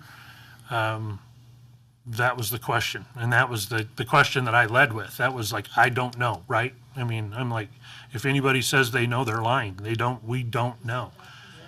And when, anybody that's called or anybody that's even left a message, I've called them back and spent as much time explaining this. But at the end of the day, which I've spent most of the time, more time with Frederica White than anyone on the phone, but coming out of it, I hope she'll agree with this, that I'm saying, we don't know. I mean, she's like, we heard I'm the developer. And I thought, wow, that's a good one, because That's the cranky one. my wife hasn't given me permission to develop anything, so. But it's something we need to have, like, answers, not studies, and, I mean, we need the study to do the answers, but we need to come up with an answer. But, you know, this is speculation, because we have a lot of it. And it's not just the senior center or anything, it's just speculation. And, you know, we got 6 years, really, when this was getting crazy. So, you know, and we'll post things, we'll keep everybody informed with everything that we're doing. Watch the agenda. If somebody's telling you a rumor, call them a liar. Don't do that. You're just scaring me for no reason.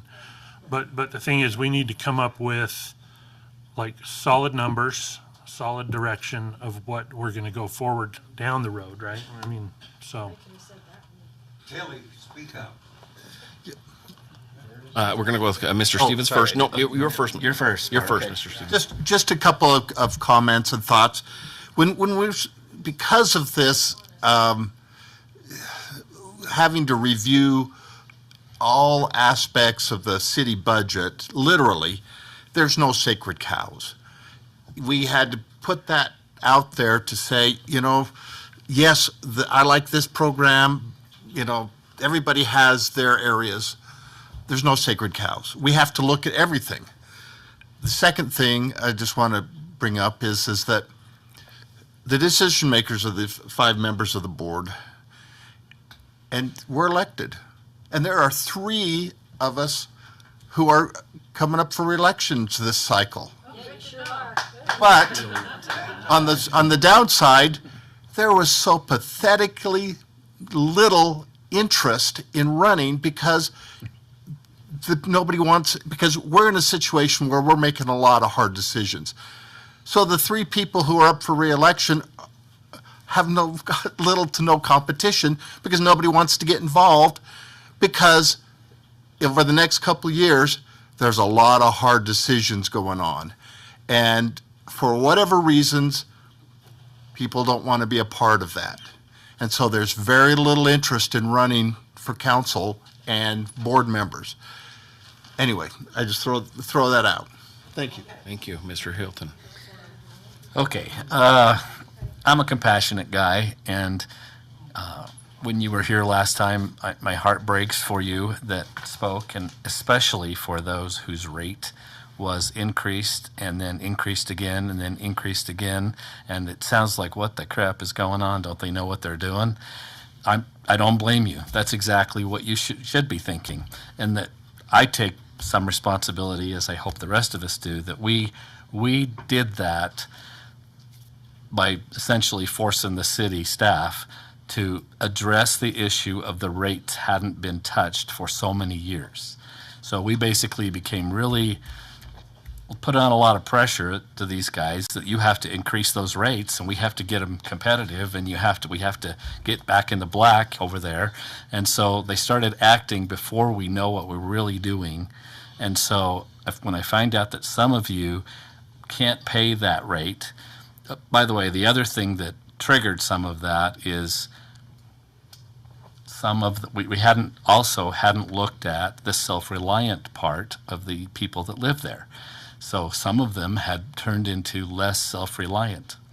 And so there was some things that they were doing health-wise that required some nursing care or some family care that they really shouldn't be in a city apartment that had nobody to help them. And so we did some things to essentially remedy that by kicking them out, and that triggered the rate increase as much as anything else. So if we're going to fill those vacant apartments, we got to do something about raising the rent.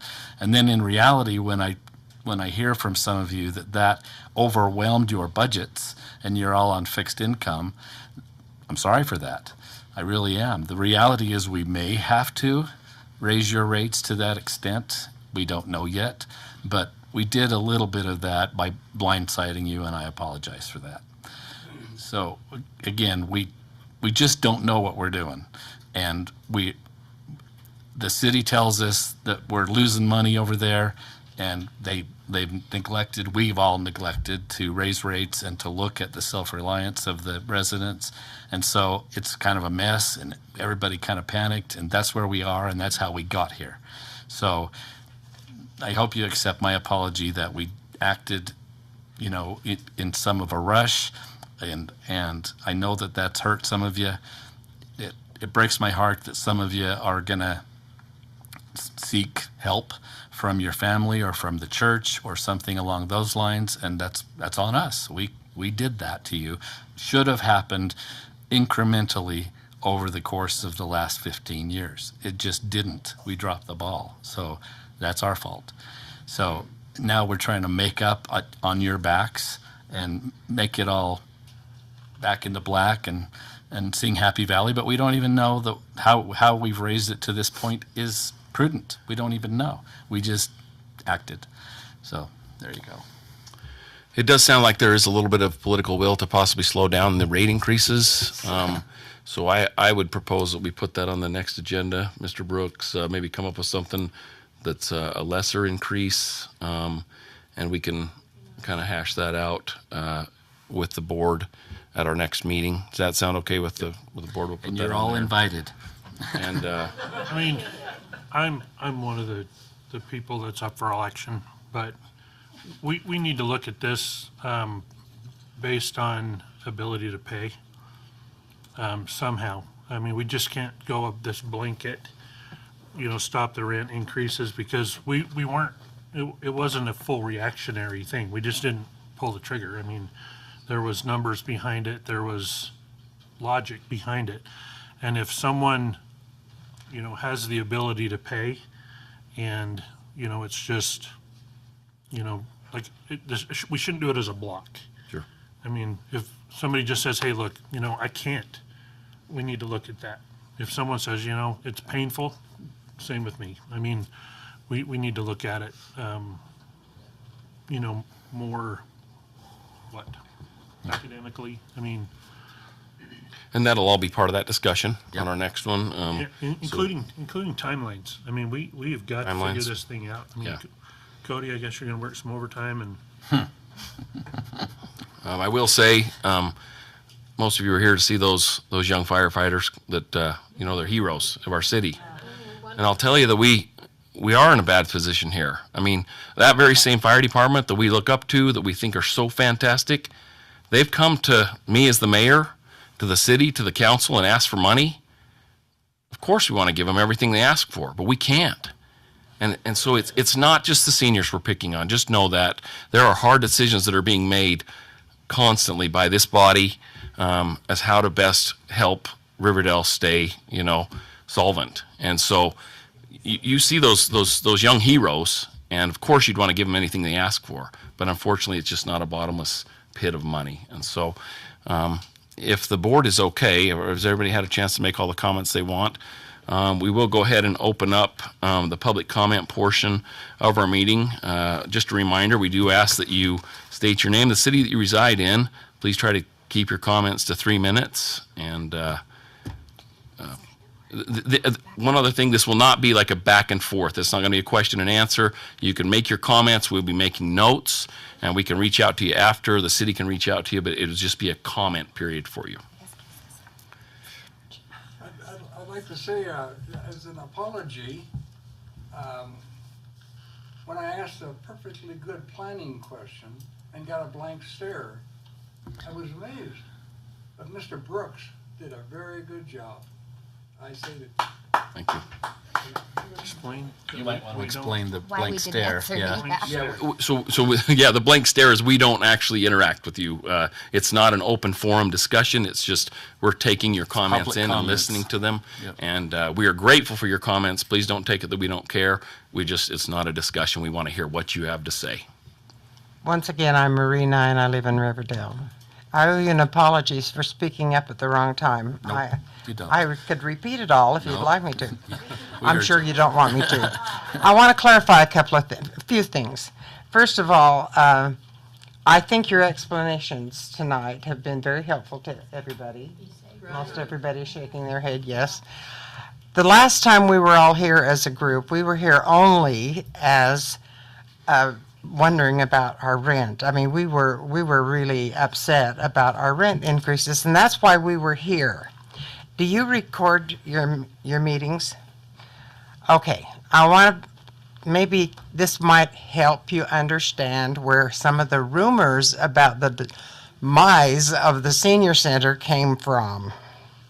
At that last meeting, and I'm going to tell names, I'm sorry, and some of you maybe have your feelings hurt, but at that last meeting, if you want to go back and listen to it, when Mr. Arnold was speaking, he'd talk about different things, and they'd say, the senior center's going down. And then he'd talk about something else, the senior center's going down. And he'd talk about something else, and the senior center's going down. Now, that's where it came from. Because even people who weren't at the meeting, who maybe were watching it on YouTube or someplace, they got the same idea. The senior center's going down. Boy, we're in trouble. All right, that's where it came from, right or wrong, okay? After that meeting, Mr. Arnold and Mr. Hilton came over to the senior center, had lunch. It was a poor day to have lunch because it wasn't one of our popular items, so there weren't as many people there as usual. Then they came into the lounge area and spoke to those of us that were interested in listening to them. And I'll give you credit, Mr. Arnold. Many questions that were asked, we don't know. I heard that 100 times in that little get-together. We don't know, and that's true. You didn't know.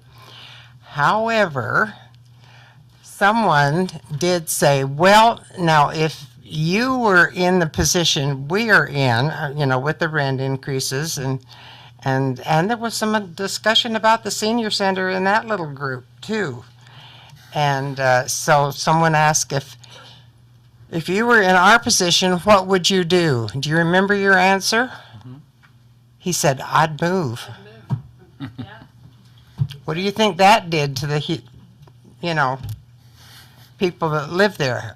I'd move. Well, I started looking, where am I going to move to? I didn't know. When I moved there to live there till I either died or went to a nursing home. And I haven't died yet, and I don't think I need to go to a nursing home, but I still want to live there. And I can handle a few, increments of rent. You did make a huge mistake. You need to have a professional apartment manager, I'll tell you, because none of you know how to manage an apartment. We don't. You should have been raising it all those years, and you know that. You know that. And you didn't do it, but of course you can't lock the barn door after the horses are all gone. And we understand that. We're not stupid. We understand all of that. We are suffering for your mistakes. But personally, to have it based on whether or not you can afford your rent or not that's not a good idea. If somebody makes a little bit more money than I do, they pay a higher rent than I do, that's not a good idea. Not unless you're going to say, okay, you pay a third of what you have income, that's your rent, like they do in the Cure apartments and stuff. But no, you're not going to do that either. So based on somebody's ability to pay should not be determined how much rent you're going to charge them. And that's my opinion. Okay. We appreciate the council. We really do. We get a lot of misinformation, but that's where some of it originated. And I'm sorry, but am I wrong? No, you're right. You're right. That's kind of where it came from, and it was probably not intentional. But we really started worrying that the senior center was a goner. And so, I don't understand, and now you're not going to answer my questions. I know you can't, but you kept talking about programs. I'm vice chair of the board. I've been on the board ever since I lived there. And so the programs are covered by the board, aren't they? That's what we talk about in board meeting is our programs. The board pays for all of the equipment used by Lapidary. Whenever they need a new song, the board pays for it. The board has replaced the coverings on the pool tables twice in my tenure on the board. all these different things. The board pays for it. How does the board get their money? By the volunteers that work their butts off making things for our fall sale to make money. And that's how we make money and we support ourselves. Now, I understand that I don't know RDAs either, but from what I've been told, in order for them to be able to get the RDA to build the senior center, they had to add the apartments. Is that sort of right? For the apartments to be able to subsidize the senior center, that was part of being able to obtain the RDA. That's what I understood in some of the conversation. Okay. And you got to remember, I can't remember what I had for dinner yesterday. So anyway, the apartments were subsidizing the senior center. Now, is that going to continue forever? Because I don't think that's right. Any city that has a senior center ought to be able to support that senior center. That's what cities are for. It's like supporting a library. They don't make money, but you still support them. And I think that's the way the senior center ought to be. I don't agree. The apartments need to be self-supporting. The apartments need to be paying all of the expenses of refurbishing the apartments and doing the upkeep on the apartments. But I don't know if they need to still continually support the senior center. I might be way out in left field. But anyway, have I covered everything everybody wants covered? And I think that they. One at a time. Sorry, we have to have you I'm talk sorry, into the mic. I'm sorry. Because it is recorded, and so I the understand. people watching from home wouldn't be able to Okay, hear you, Carol. So but, anyway, but you're welcome to come up next. But I think that the meeting tonight has helped us simmer down over the destruction of the senior center and the disillusionment of it. We still have a few questions. I think in my mind, I have a few questions about the apartments always having to maintain the senior center. I don't think that should be as far, Good night.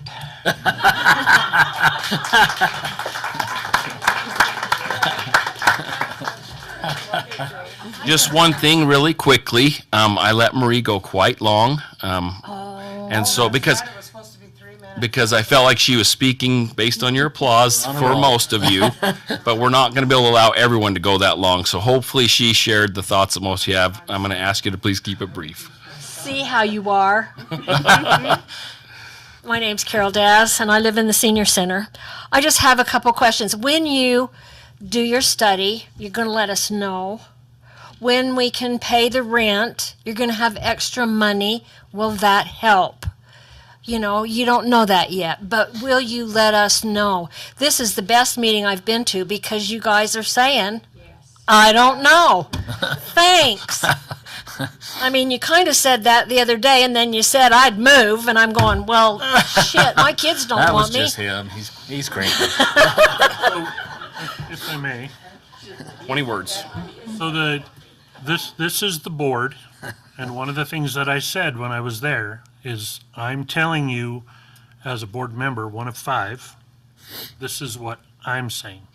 This is not what we're saying. I know. When I was there, I made it perfectly That clear.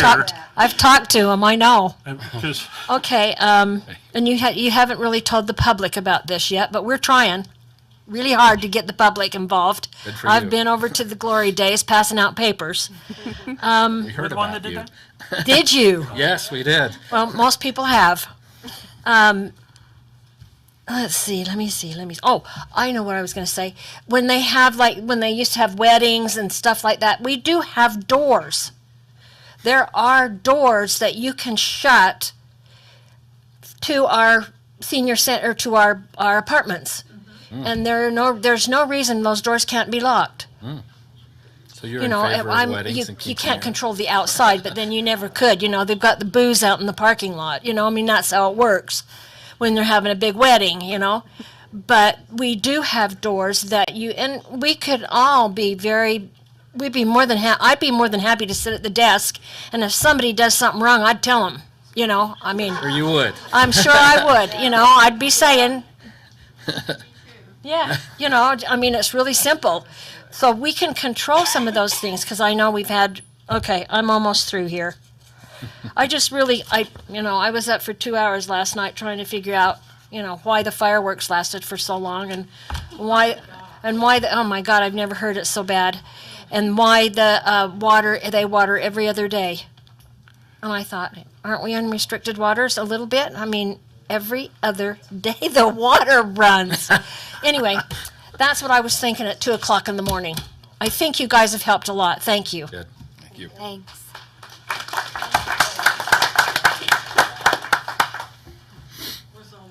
Bruce Burrows, Riverdale City. As there were many misconceptions out here, I have heard numerous misconceptions by board members about the genesis of this program. If you're willing to have an educational meeting as a component of that study, etc., I would highly recommend it because it would be very enlightening for you. Thank you. Wonderful. I'm telling you, Larry gave us a full-blown. I think he knows. Yeah, I think. Teresa Evans. I reside in Ogden, but my mom lives in the Riverdale Center. Sorry, just 1 second. Let's focus. I just want to get their focus here for you. yeah. So you were so patient to wait. So could you state your name and just? Teresa Evans. I reside in Ogden, but my mom lives in the Riverdale Center. All I can say is the more clear you can make this for the seniors, the better. It's so stressful. It's been so stressful on my mom and her friends. Please be clear with them. Keep the lines of communication open. They don't get on the computer very well. Please put out a piece of paper to them. Visit them. Go eat lunch with them. Hear their stories. It's stressful for them. Please, just keep it very clear and clear timelines for them. It's for them, the idea of moving at this age and at this stage in their life is so stressful. Having just moved my mom within the year, it's stressful for her. And to think that she has to move again in the near future is looming. It consumes her day. So please, keep it clear, keep it concise. I think the idea of a study is amazing. Thank you. I don't recall who came up with that, but please, yes, a study, please. An independent study would be great outside of the city, so nobody has ties to the city. Please make it an independent study. Keep those results open and clear and accessible for the seniors. Now, I know you guys are all computer savvy. They are not. They are not. A simple piece of paper with the findings, clear and concise, that they can have would be amazing. I just ask for your patience and for your consideration. I know some of you are not too far from using the facilities at the senior center, so let's all look to the future of the senior center and maybe, yes, lay out your own paths, that you may be eating the $3.50 lunch sooner than you think. $4. So please, I consider your future too, because you're taking care of your own future, the future of your families, your spouses, your parents. Thank you. Thank you. Well said.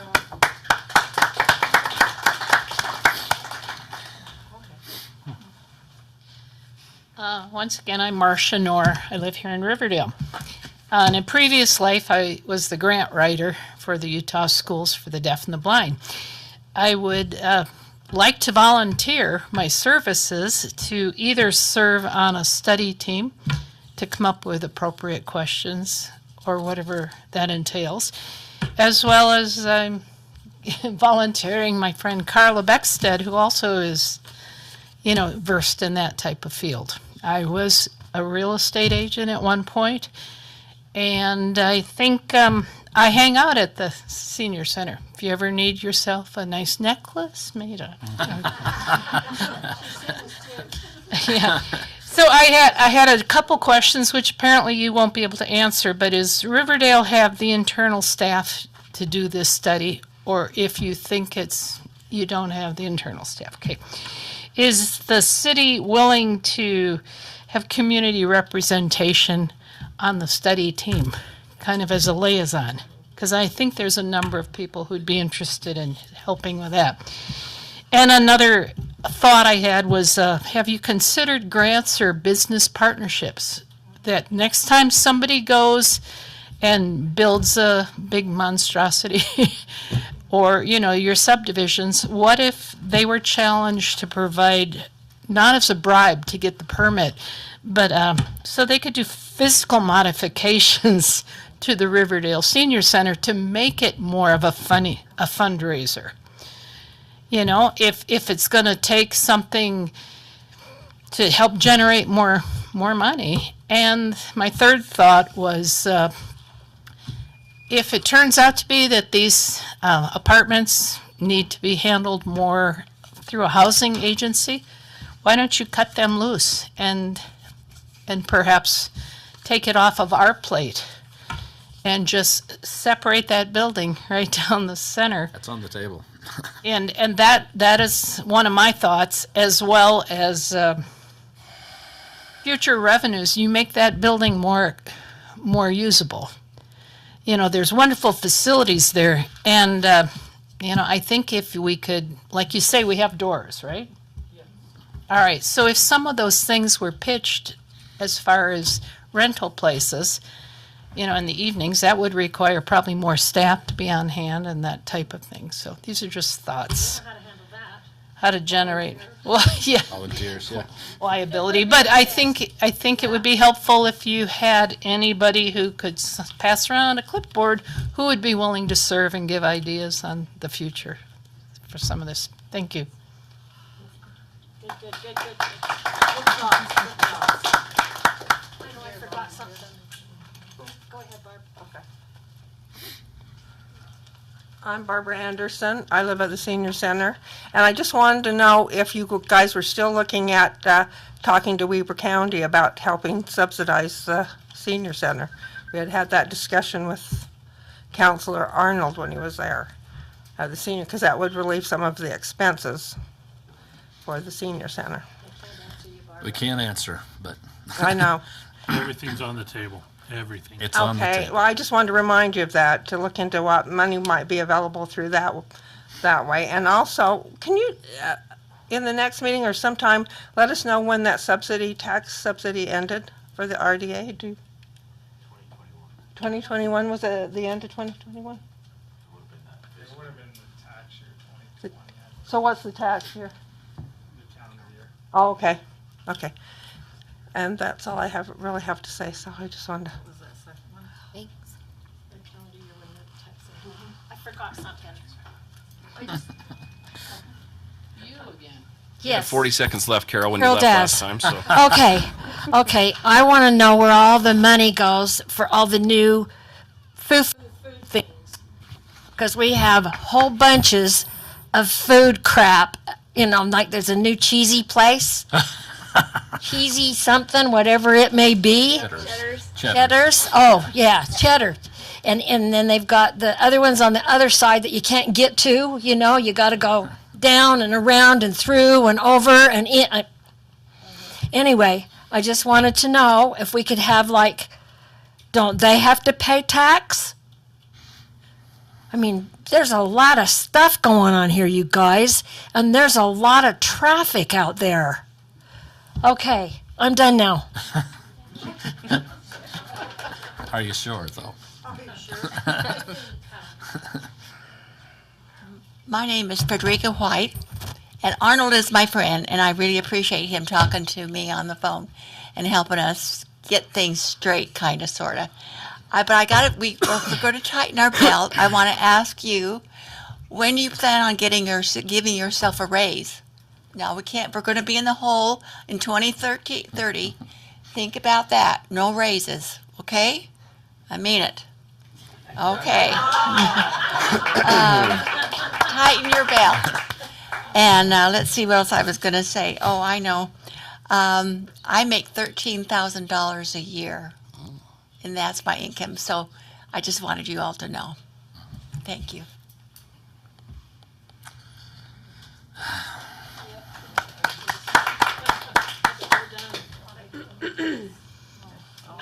I'm going to come back up, Teresa Evans.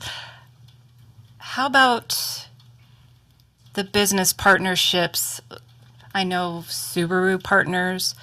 If some of these restaurants did one day out of the year where they did 10% that goes to the senior center, they have a food truck night at the parking lot that 10% of the proceeds go to the senior center. Young dealerships. I mean, the big guys, you know, Walmart, Target, those people. Target has amazing programs that we could direct towards the senior center. I've seen it. I see it on who, you know, when I buy a Subaru, you can donate to certain things. How do we get on that list to get our senior center on those lists of those round your pennies up, round your dollar up for the Riverdale seniors? How do we get these local businesses involved in saving the senior center? That's what I'm saying. Thank you. A great idea.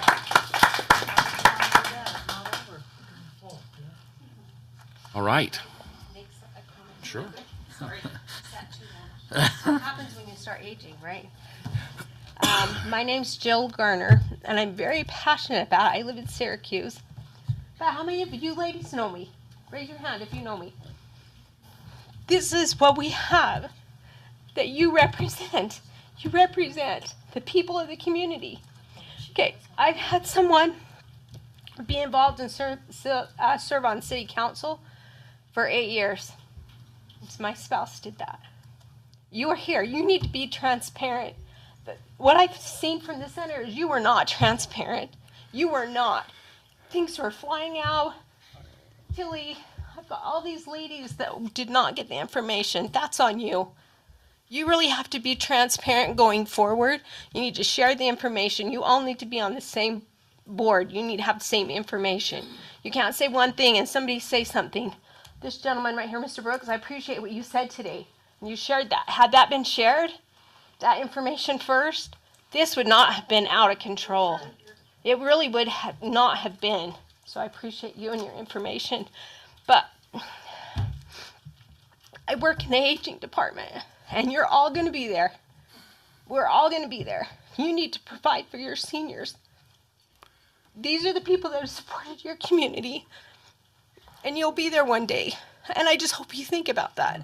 What you do now is going to affect you, your children, your grandchildren. We're all going to age. We're all going to be there. I come and teach a walking class for them. It's not just a walking class. It's a community. The community, their community. So think about that. Not just the people that go to the center, but the rest of the seniors in your community that can't get to the center. So I know it's a two thing. You've got your housing and you've got your community center, but you really have to make sure that the center stays, that you find a place where they have a place to go, where they belong. That's really all I have to say. You really have to find a place. You look at all these faces. This is what you're doing. That's who you represent. So just remember that. Are you with Weber Human Services? Yes. Okay. Thank you.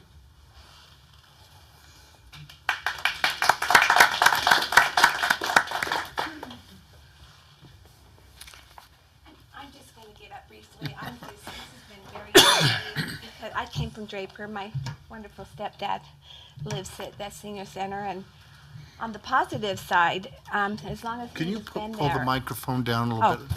Thank you. as long as he has lived there, I keep saying to myself, that senior center is run so well and clean, beautiful. I talk to my stepdad every night. I know what he has for dinner. I know what's been going on. I know the holidays. I know the things that go on there, and I think it has been run well. We've got to keep it open. It's lovely. There's got to be ways. I love this that I've come to this meeting because I haven't been to any of the meetings, but I've had my wonderful stepdad telling me about it just out of concern because he's 97, but he's doing wonderfully. But I just wanted to share that there's got to be ways to keep it open. And I think what concerned me too, but maybe this isn't true either, that I heard rumors that Roy Senior Center closed. Is that right? In South Ogden's? Is that? I'm thinking, oh my gosh, seniors? They're like veterans, seniors, anybody, the greatest generation here. I mean, I believe that wholeheartedly. I've got my other in-laws that are 93 and that, and you know, what they have to go through with politics and the things they have to listen to, what goes on now in the world and what they did for our country. When I hear that a senior center is closing, I think something's wrong. We've got to do it. And maybe I don't know if you'd have to hire somebody, but a lot of companies have somebody that goes out to the community and they're able to find places to make donations. And I know what you mean by Subaru because they advertise that on TV.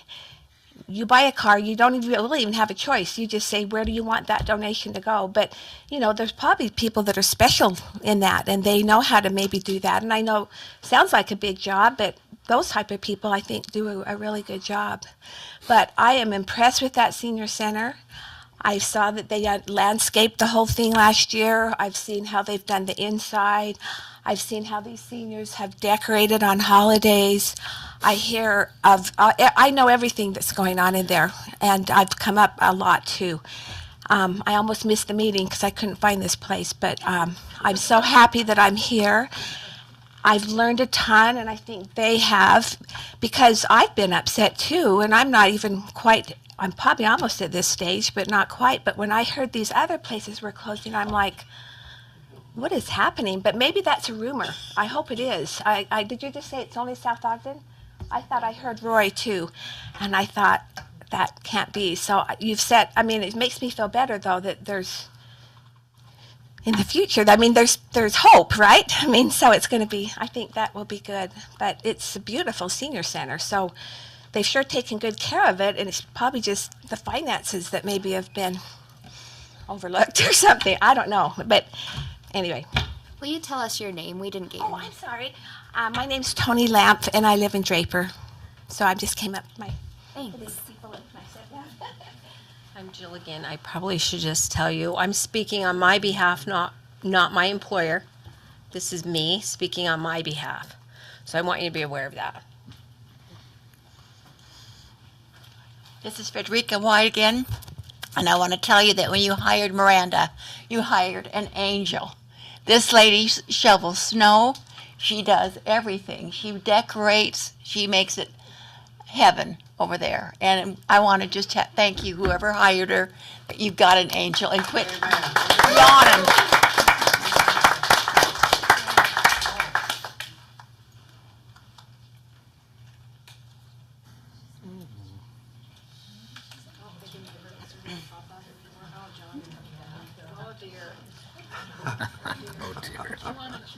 Did you hear the background? John, My name is John Overdeek. Mr. Brooks, you said August 1st the rent will go up. Is that correct? You charged my friend that was born in Holland like I am, you charged $1,100 already. That's the true story. I'm a financial person. And there's a lot of answers that my good friend Larry Hansen directed everybody to. When you please study that report he gave you September 22, please. utilize that direction. Because when you do, you will erase poverty for those people. I lived in Riverdale for 55 years. 55 years. I paid $300 for my house in taxes, now $1,800. That goes into a pot that every senior center in the state of Utah grabs out of. This is not about just Riverdale. This is about the state. The bond that was directed by Brother Hanson, I fought him tooth and nail when he started it. I fought him tooth and nail because I know my taxes are going up. But he said, John, I'm going to make the senior center absolutely payable. And you know what? It's already paid up by 2015. And it makes almost $35,000 a year of benefits. You got $1,870,000 in cash already. Brother Hanson's made an outline for you in that 2022 document, that $1 million was already the benefit for the senior center that it made. Isn't that right, Mr. Brooks? Mr. Overdy. Thank you.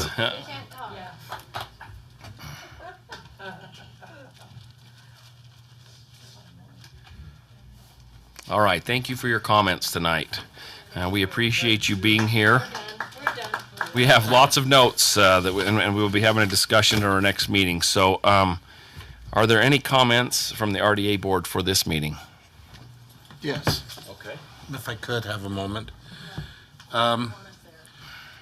There was admitted to by different board members that mistakes were made in not raising the rent. But in doing so, the beneficiaries of those were the residents who lived there at a reduced rate. And, you know, just as long as you recognize maybe appreciation to the city, because it's a mistake that benefited the residents. That's all. Any other comments from the board? Any comments from the city staff? Mr. Brooks. I think I've said more than enough tonight, Mayor. Well, I wish Mr. Hudson were still here because I do have one thing I want to clarify from our little visit together. Mr. Hudson, the book, the Trails book, he did come and offer me a copy of the book, and it's a beautiful book, and I really liked it. And he asked if the city would be interested in purchasing maybe 500 copies or 1,000 copies for their residents. And then we could either sell them to our residents or maybe we could just give them out for free. But it was several $1,000s.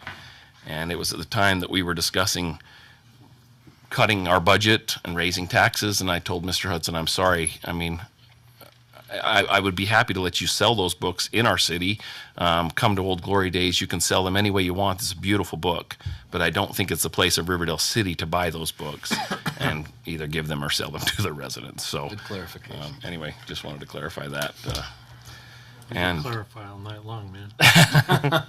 And with that, if there's no other comments, we would need a motion to adjourn. So moved. Oh, second. In a second, all in favor say yes. Yes. All right, we are adjourned. Jeez. Fighting with each other to see who can outdo. Made it. Made it.